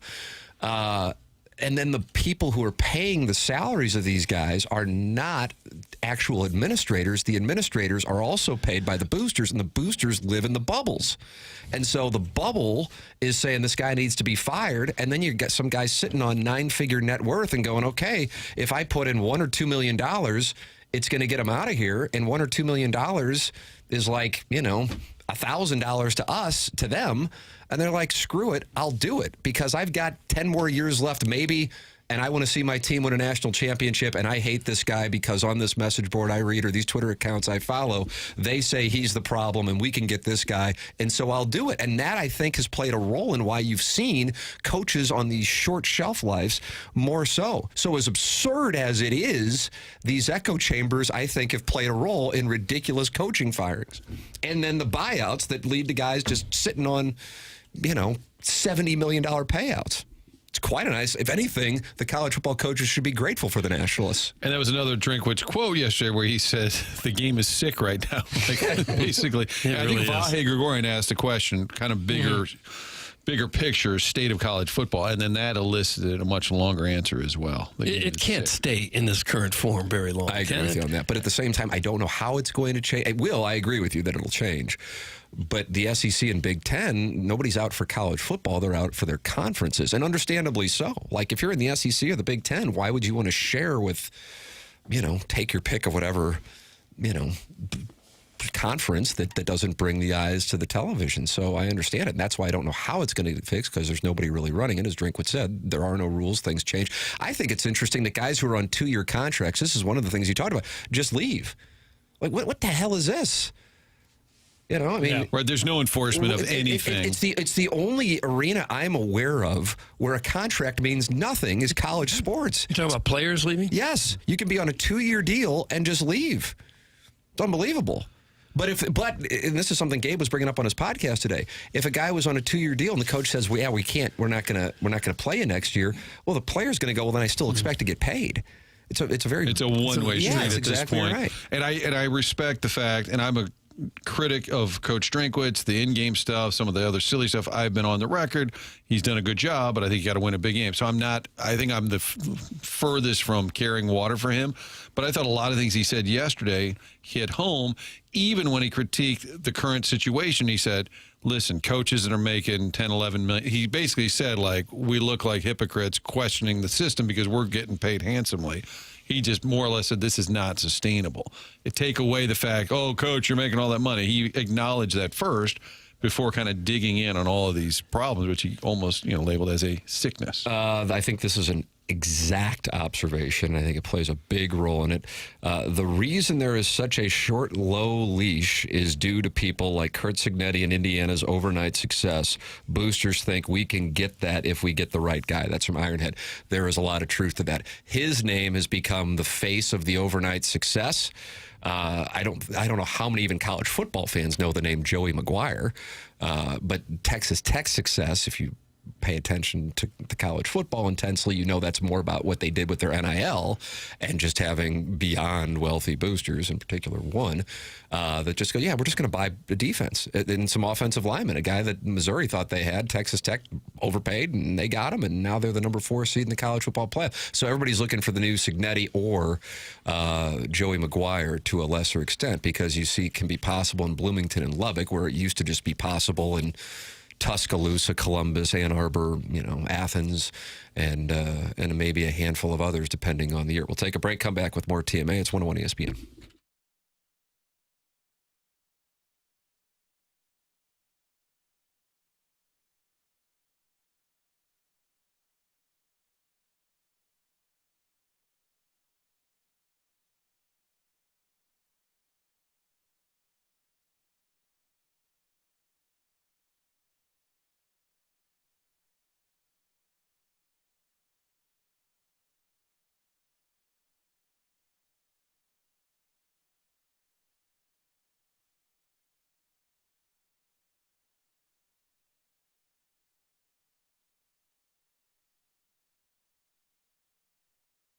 Hey, Missouri, if you haven't heard by now, FanDuel Sportsbook is live in the Show Me State, and they're kicking things off with an offer that's tough to beat. Right now, new customers can bet $5 and get $300 in bonus bets, win or lose.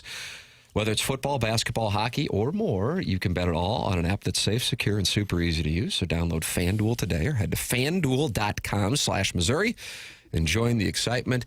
Doug Vaughn has a play for tonight's festivities between Blues and wins per game. I'm going with this one.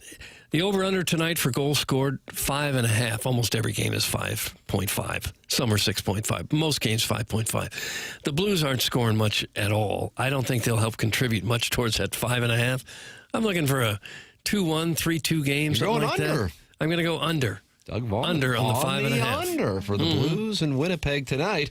So download FanDuel today or head to FanDuel.com/Missouri and join the excitement, because Missouri, it's time to play your game with FanDuel. Must be 21 or older and present in Missouri. Gambling problem, call 1-800-GAMBLER. First online real money wager only. $5 first deposit required.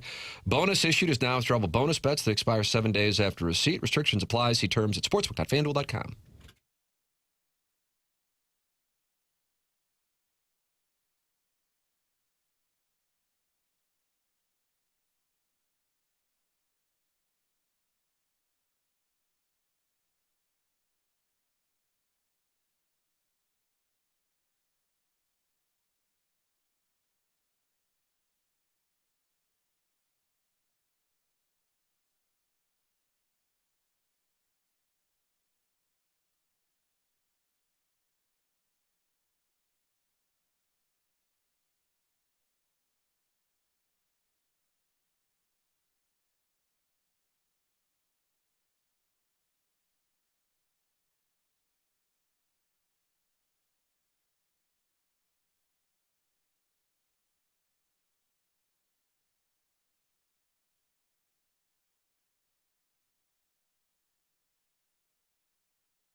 Is this a light theme song? Mm-hmm. What we got? Light My Love by Greta Van Fleet.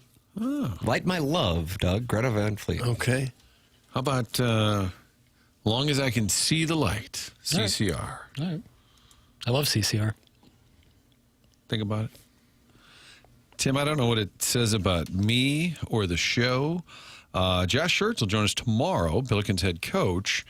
And the Dish, Brian Kunderman, who's the sports information director at St. Louis U. And our audience very attracted to. And they called him the Dish because he was spotted on the cameras. I think the exact word was, "Who's that dish behind the coach?" So that's not our listeners. There's one guy. Well, maybe a female. Exactly. Thank you. So the Dish writes back, "Sure, I'm sure Coach is up for it. Any shtick?" I'm like, what does that say about the show or me that we have this world-class basketball coach willing to come on and talk ball? And the first thought is, any shtick? Because I'm probably guilty of having had him do some shtick for us before, and he's actually done a good job playing ball. So he will join us with or without shtick on the program tomorrow. Sweet. Nice. Okay. Looking forward to that. Little buzz. There's a little, it's percolating a little bit. He may turn out to be the Kirk Signetti of college basketball. What that? Wherever he goes, he wins big. Bob Ramsey said, yes, there is that Majerus comparison because he's got a great basketball mind. He said, but I also think he's got a little bit of the spoon hour, which is to sell the program and have a good personality. Yes, that's a nice observation by Rammer. Which is a great combination to have. Because as much as I love Majerus, we'd sit around and talk about Marquette. He wasn't always warm and fuzzy with the media, so he wasn't. Even though he went to Adriana's with us, he could be really personable, but with media relations, he could be a challenge. And whereas Schertz is a delight media-wise, and I just think that's how he is for sure. It's just how he is. You know, I don't know. It's a great thing, and I know I've said it multiple times, but I think if he gets it going here, I don't think he's going anywhere. I could be off on that, and I wouldn't fault him for doing it, by the way. God, he probably wasn't making crap at Indiana State. And he was at that little school in Tennessee that he didn't even want to go to Indiana State Memorial, for. which sounds like a high school. And he didn't even want to take the interview in Terre Haute until the president of Lincoln told him, hey, you got to do this. You owe it to yourself. He's just got that. It's the same thing when Pinkel was on with us a couple weeks ago. I remember him. He didn't want to leave Toledo. It's like, dude, you beat Penn State. You got it. If you're going to go, you got to go. You're never going to beat Penn State again, Gary. You got to do it. Some people just get comfortable where they are. The people they work with, the town they live in. And to me, that's the thing. It's like when we were talking about, well, drink, let's go. I have no idea. It depends on what your personality is and what you want for your life. And then as life goes on and you get married and have a family, that certainly can factor in depending on your kid's age. You know, it's a case of to each their own. But if it does hit, I think St. Louis, and I'm not just talking about the university, I'm talking about the metropolitan area, could really have something, and it could take us back, Martin, to that spoonball era where St. Louis University led college basketball in attendance when they were packing the arena. So it is possible for this town to support SLU. If you didn't go there, it's for now, it's still diehard Billiken alumni that support it. But they had that spoon hour era, and then for a couple of years, Majerus and DeCruz, where people were excited and going. I hope they can get back to that. St. Louis, like perhaps most cities, you got to win to get the fan base out there. Yeah. We saw it with the Cardinals. When they stopped winning, no one's going to the games. We've seen that with the Blues a little bit. Not so much this year, but it'll come if they continue to struggle like they are. And it's been that way with the Billikens, who've had some successful years, but they've never really been at the top. You know, they've never really been like a regular top 10, top 15 in the nation type team. So, if they get to that level, I think people go nuts over them. But you almost have to. Doug, to get people to go crazy over them. Shtick is winning. There it is. It is, yeah. One of the greatest things that could happen to them is if somehow that Big East thing that Krzyzewski and Pitino talked about became a reality.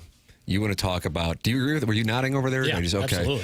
I can barely see over this monitor. For sure. You got your lips on? I do. Okay. But I think my kids were messing with them, and so I only have the 4-inch lifts in instead of those stilettos I usually wear. I see.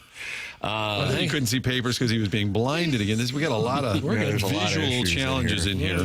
But can you imagine? I mean, it's like, we're going to head down and see the Billikens take on Marquette tonight. I mean, I realize that used to be part of the gig. Creighton, Xavier, St. John's, UConn, Georgetown, J.B. Calhoun, Villanova. I mean, Butwell. Thank you. But well, yeah. I mean, that would We'll be... go up to that Hinkle. We'll do a show from Hinkle. But the thing is, kind of in a Clark Lee, and I realize this might be obscure, but Clark Lee, unlike Notre Dame, didn't do any bitching. He's just like, yeah, we had our opportunities. We lost in Tuscaloosa. We lost in Austin. It's not like we went undefeated and they kept us out. We had our opportunities. Well, Josh Schertz said, the non-conference schedule will take care of itself if we win games, because then schools will want to schedule us because it won't do damage to their tournament hopes if they lose to us. So I'm sure 30 years ago, the idea of traveling to Spokane, Washington for a good game sounded insane. And then Mark Few built a program that became a national powerhouse. I'm sure there are other examples you can cite over the years that probably not to the Gonzaga level, as obscure as that one. I mean, way back, John Thompson building Georgetown. Yeah, that's a nice They play. were not a sports power at all. So it can happen, and I just think, and I'm not sitting here going, why aren't people paying attention to St. Louis U? It's almost kind of would be weird if you were really locked into it, but I'm just telling you that they play number one, an exciting brand of basketball. Kellen Thames is something of a hold. They score a lot of points. They've been over 100 3 times and over 93 more times. And they were jacking around in the first half with San Francisco on Saturday, and then they score 54 points in the second half. I mean, they just can turn it on. There's depth. And even if you're like, okay, I don't really care, I'm just telling you, they're 28th in the net rankings, 41 in the KenPom. The rankings kind of speak for themselves that the data is there. The issue is they don't get good non-conference games because right now, minus Missouri, schools are all feeding off each other because you can afford to lose games and still get in the NCAA tournament if you are one of the big boys. And the Billikens need to get themselves, by winning, to be one of the big boys, and then they'll get those games scheduled. But getting into the Big East would also require winning games. I don't think Missouri gets into the SEC if they don't have the 2017, for example. And they followed that up with a good 2008 team and a 2010 team that beat number one Oklahoma. Doug, we will reconcile by winning. Okay. We can bitch all day online or on shows, but you win, a lot of things get taken care of. That's how Nebraska got into the Big Ten instead of Mizzou, is because they had that reputation for being a big winning football program. Right. And then they got to the Big Ten and kind of fell apart. It's like merging onto the highway. You might start at 30 miles per hour on the ramp, but by the time you get to traffic, you're up in the 60, 65, 70. You got to speed up to get there. I got you. We've got dueling thoughts in the Air Comfort Service text inbox. Martin, do you have it up in front of you?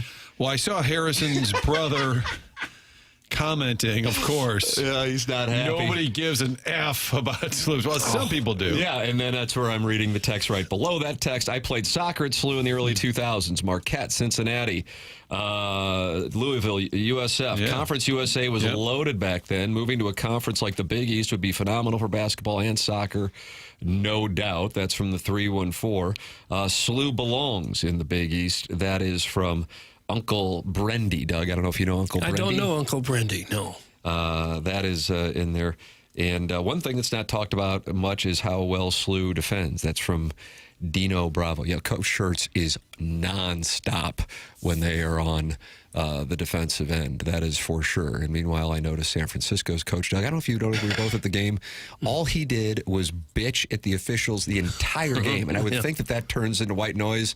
And that's where we were seated. And one of the officials ran by, and I think he nearly tripped over one of the coaches who was up and bitching. And he goes, guys, we're just not going to do this all game. Because it was like 3 minutes into the game, and I think they might have a reputation for that. So the Dons might want to be careful on that one. All right, we'll take a break. Come back with more TMA 101 ESPN.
This is Jackson with a Sports Center update driven by Johnny Londoff Chevrolet and Johnny Londoff Autoplex. My Miami Dolphins are benching quarterback Tua Tagovailoa and turning to rookie Quinn Ewers as their new starter, sources told ESPN this morning. That was another Sports Center update driven by Johnny Londoff Chevrolet and Johnny Londoff Autoplex. See them at londoff.com. Chevy, together we drive.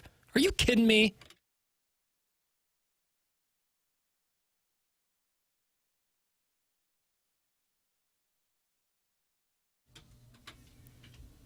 All papers. All papers. Love some CCR. You're an old soul. Because I love new music, too. But taking music out of the equation, you would agree you're an old soul. I guess, yeah. I'm also incredibly childish, so... but I think that's kind Childish Gambino. There you go. Now you're getting hot, Doug. Yeah, you're not a big 10 o'clock hour, I've noticed. It's kind of just like, it's an old soul mixed with boyish charm. Oh, for heaven's sakes. I like that. The dichotomy of papers.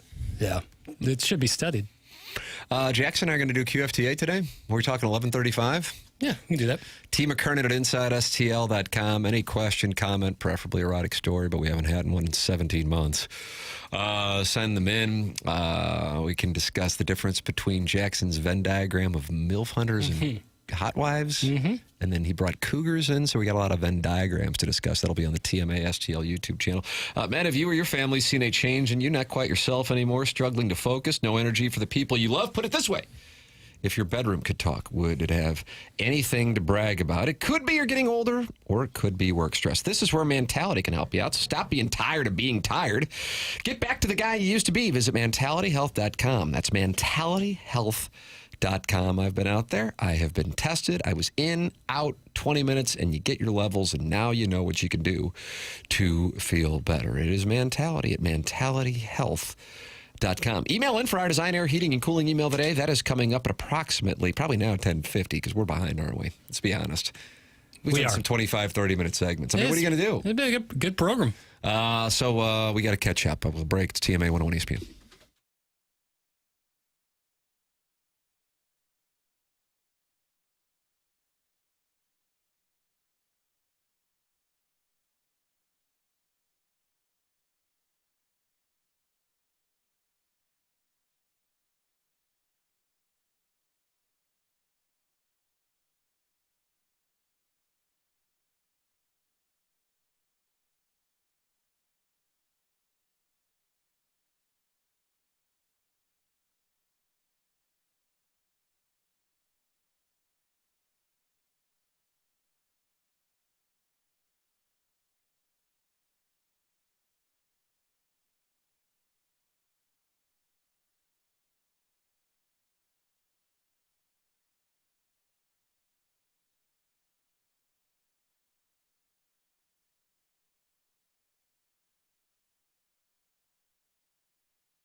Meg Ryan.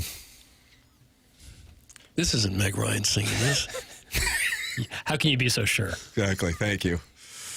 Val Kilmer. Who else was in that film? Val Kilmer.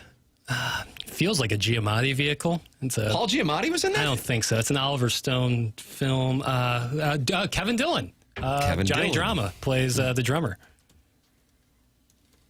And then who plays the love interest? The woman? Meg Ryan. Meg Ryan, you're right. Of course I'm right. God. Insulting. It's TMA 101 ESPN. Tim McKernan, Doug Vaughn, Chairman Kurt sliding into the day as Martin's got this onboarding he's still dealing with. They're now saying it's going to be like a 3-year onboarding. Yeah. At least. A lot to go over. Awful lot.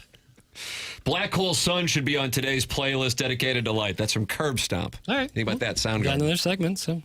Chris Cornell, the ladies loved his style. Papers. Oh, Crispin Glover was in the Doors movie as Andy Warhol, which actually fits. I feel like he's played Andy Warhol multiple times. I could be off on that. He's an odd duck. And he is sideways with Back to the Future now and refuses to go to any Back to the Future events. Really? Even though Michael J. Fox and Christopher Lloyd will. Yeah. Really weird. That's like I'm just telling you, you can look it up. far and away. I'd be happy to come on Movie Boy, but Rafe cucked me. That's right. He almost kicked Letterman in the head or something when he went on there. Very odd. Jackson, this is some of your best work. That's Mr. Lick sending in a screenshot of today's St. Louis starter packs on Instagram with 6 different images of Stephanie McMahon. Kirkwood moms explaining how the Santa at Frontenac really is the best one. When I saw that about an hour and a half ago, I texted Starter Packs, who works with Chairman Kurt and myself on Sound Story, and I said, this is some of your finest work. And then Mr. Licks just sent this to Jackson because he believes you are behind St. Louis Starter Packs account. No. And he says, this is some of your best work. That one is really resonating this morning. There is a thing about the Plaza Frontenac Santa Claus. I'm not all that familiar with it. I just know there is a thing about it. I don't know what he does that other Santa Clauses don't do. Is there a resemblance thing? Because ultimately, wouldn't that be like kind of your only gauge about the quality of a Santa? I mean, I guess how he acts towards the kids. Sure, yeah. You don't want like a Billy Bob Thornton situation. No, but if you kind of just resemble him, I feel like you're doing well. Mm-hmm. Bobby Bacalao didn't do great when he played Santa Claus at Sopranos. Yeah, he got sideways. Didn't he tell a kid to F off? He says, "You already were in line." I told you last year around Christmas time, I was walking the West County Mall and walked past the Santa. He had a kid on his lap taking a picture. Santa looks at me and said, "Hi, Doug." Hey, was that Carlos Spicer? Yeah. Mr. Licks is so spot on with the Frontenac Santa observation. Merry Christmas to my enemy. How about that? It's a Morrison with wacko. Unbelievable Isn't moment. That nice, yeah. The holiday season is the time to it's come bringing together. people together. Yeah, Yuletide and all. TMA will be in holiday mode, which means Jackson's in best of mode.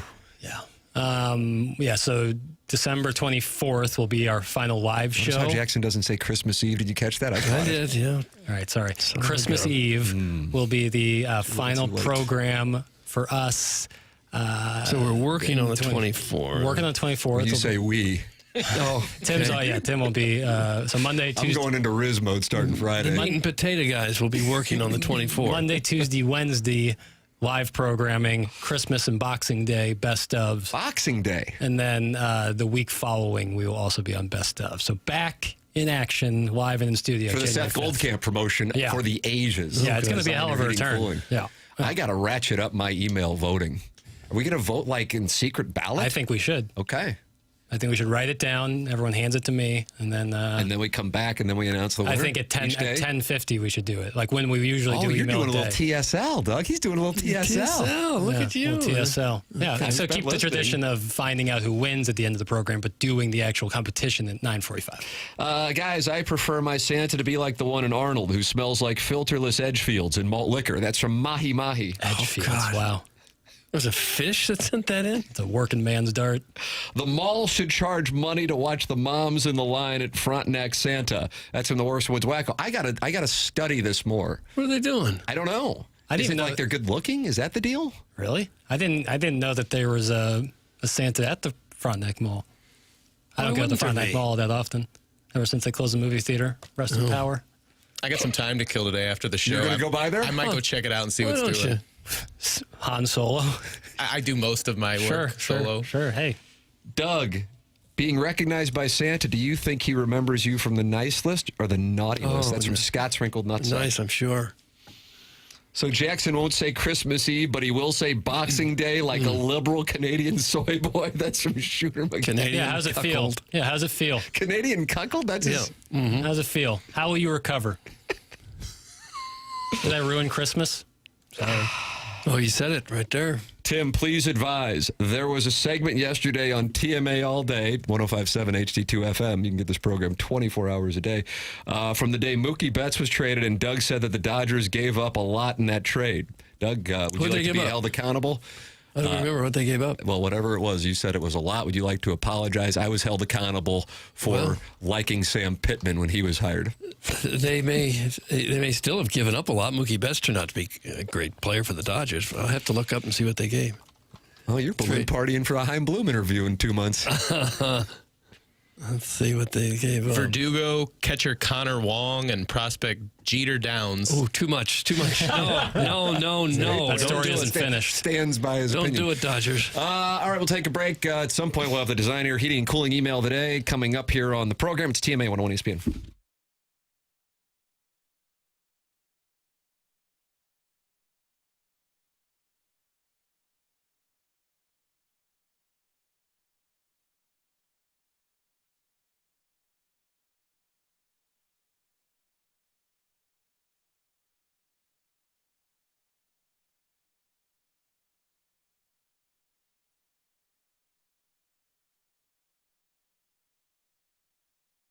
If you have not seen the jewelry department at Decor Interiors and Jewelry, you really are missing out on an incredible selection.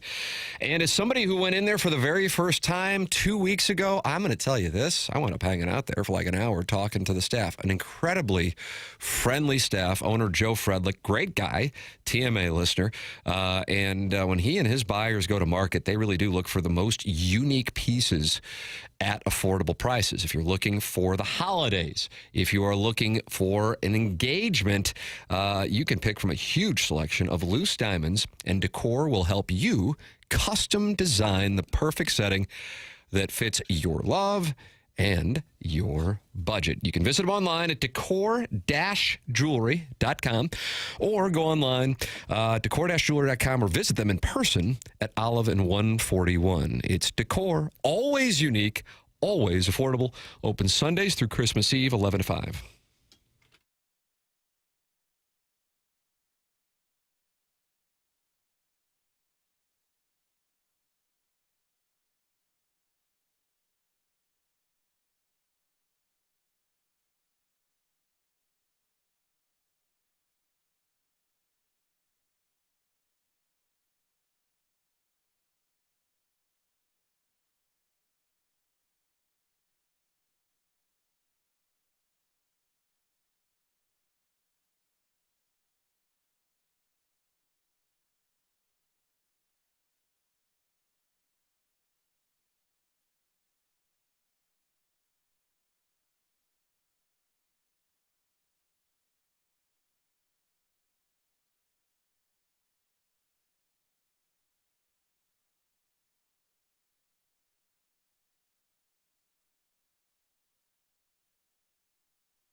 Well, got a request for Black Hole Sun. Didn't get it. I guess that's coming up for the Design Air Heating and Cooling today. I completely forgot what that band the guy requested was, and instead of looking at the text Soundgarden. Okay, got it. Thank you. Chris Cornell. Doug, did he have Audio Slave as well? I don't know what he had as well. TMA, 101 ESPN, James Carlton, sponsor of the Colonel. Colonel's podcast today is a good listen, by the way. If you're a college football fan, it's not even really Missouri-centric in terms of what Drinkwitz had to say yesterday. That's at Power Mizzou. James Carlton sponsors Power Mizzou's Gabe Bjarman, and he's my insurance agent. Now he's Jamie Rivers' insurance agent. Now he's BK's insurance agent as well. You can call 314-961-4800 or go online at carltoninsurance.net to work with the great James Carlton, who has been my insurance agent going back to 2019. Can't say enough good things, and James has been letting our audience know that he's been doing this now for 18 years, and he has never seen auto insurance rates as low as they are. So if you feel like you could use an opportunity to save some money, I would tell you a 2-minute phone call to 314-961-4800 could do just that for you. That's James Carlton's number. Talk with him and his staff in Webster Groves, 314-961-4800, or go online at carltoninsurance.net. We got the Design Air Heating and Cooling email today next here on TMA 101 ESPN.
Hey, this is Jackson with a SportsCenter update driven by Johnny Londoff Chevrolet and Johnny Londoff Autoplex. Blues back in action tonight, taking on the Winnipeg Jets right here on 101 ESPN. Pregame at 6, puck drop at 7. That was another SportsCenter update driven by Johnny Londoff Chevrolet and Johnny Londoff Autoplex. See them at londoff.com. Chevy, together we drive. Are you kidding me?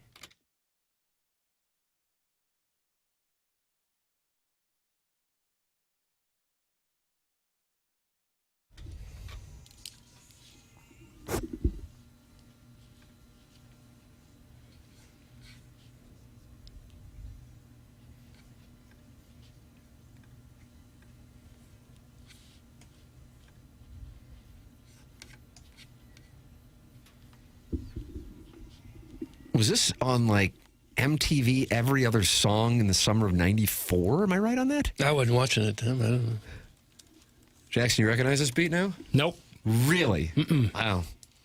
How about that, Doug? I have a weird, like I don't know, almost any Pearl Jam songs, like 90s kind of rock or grunge. Not really something. But yet you love classic rock, it sounds like. Yeah, I do. Been really into British hip-hop for the last couple weeks. Let's flip that off. Feel that. British hip-hop. It's TMA 101 ESPN. Doug, it's time for the Design Air Heating and Cooling Email of the Day. Okay. Jackson, I'll be going live for more at 11:35. We'll do about 4 hours on QFTA. That'll be on the TMA STL YouTube channel. Yippee. You know what doesn't wit K on hairy knuckles and hairy toes? Nair. That's what. That's from Midge. Kyle Whittingham, retiring. Look at your work before you hit send. Proofread just a little bit, Midge. I know you're struggling. Winning email of the day on Friday and then getting filtered on Monday and Tuesday could be considered a core international crime. Look it up. It's in the Geneva Convention. Geneva. Proofread before you hit send. Genova. I'm shocked you got that close. Laugh now, beefy monkey boy. I talked to KMOX, and I can make a deal with them and still keep my various email names. Do you know who I am? Nobody dies because I change my email name every day, but I assure you, I made my bones when you were teaching Espanol in the county of Jefferson. Lance Mountain, professional snow skier, amateur cyber slut. Lance Mountain, amateur cyber slut. Tim, have you ever considered sleeping with a 9 or below just to boost their self-esteem? Oh. That's from the listener to be named later. Christmas. Listener to be named later. As long as you guys are dedicating significant time today, advertising companies who are not spending any money but still getting live reads, can you shout out to Jamal Roberts for third-party NIL and keep him in Columbia? Maybe each time that Jackson doodles out of boredom during ice rink hockey talk. How do you make money? Volume. I guess my point is that no one deserves a good movie boy cucking. That's from Shooter McGavin, the vice president of onboarding. Jamal Roberts has great toughness and vision and would be a welcome addition to any NFL team. Okay. Agreed. What was the guy's name again? Shooter.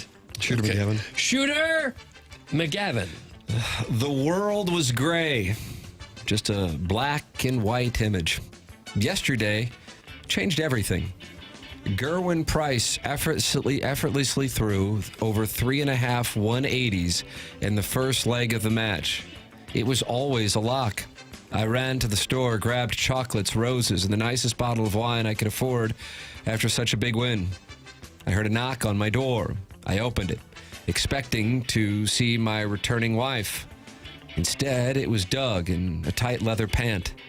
I was speechless, tingling from head to toe. And then I woke up, no wife, just the $30 I won from Gerwin. The grind continues. For today, bet James Wade to throw the most 180s in his match. Yet another lock. If you listen to Jackson's NBA bets, you may end up divorced. That's from the Southside hash-slinging slasher, a.k.a. your favorite darts handicapper. Dougie delivered on Gerwin Price yesterday. Oh, did he?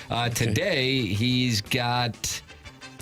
James Wade. James Wade, Doug. So I guess we'll bet James Wade. Okay. And then the Houston 15. Rockets minus 500. All right. Yeah, 15 Alperen Shengun to get a double-double as well. There you go. Southside Slasher.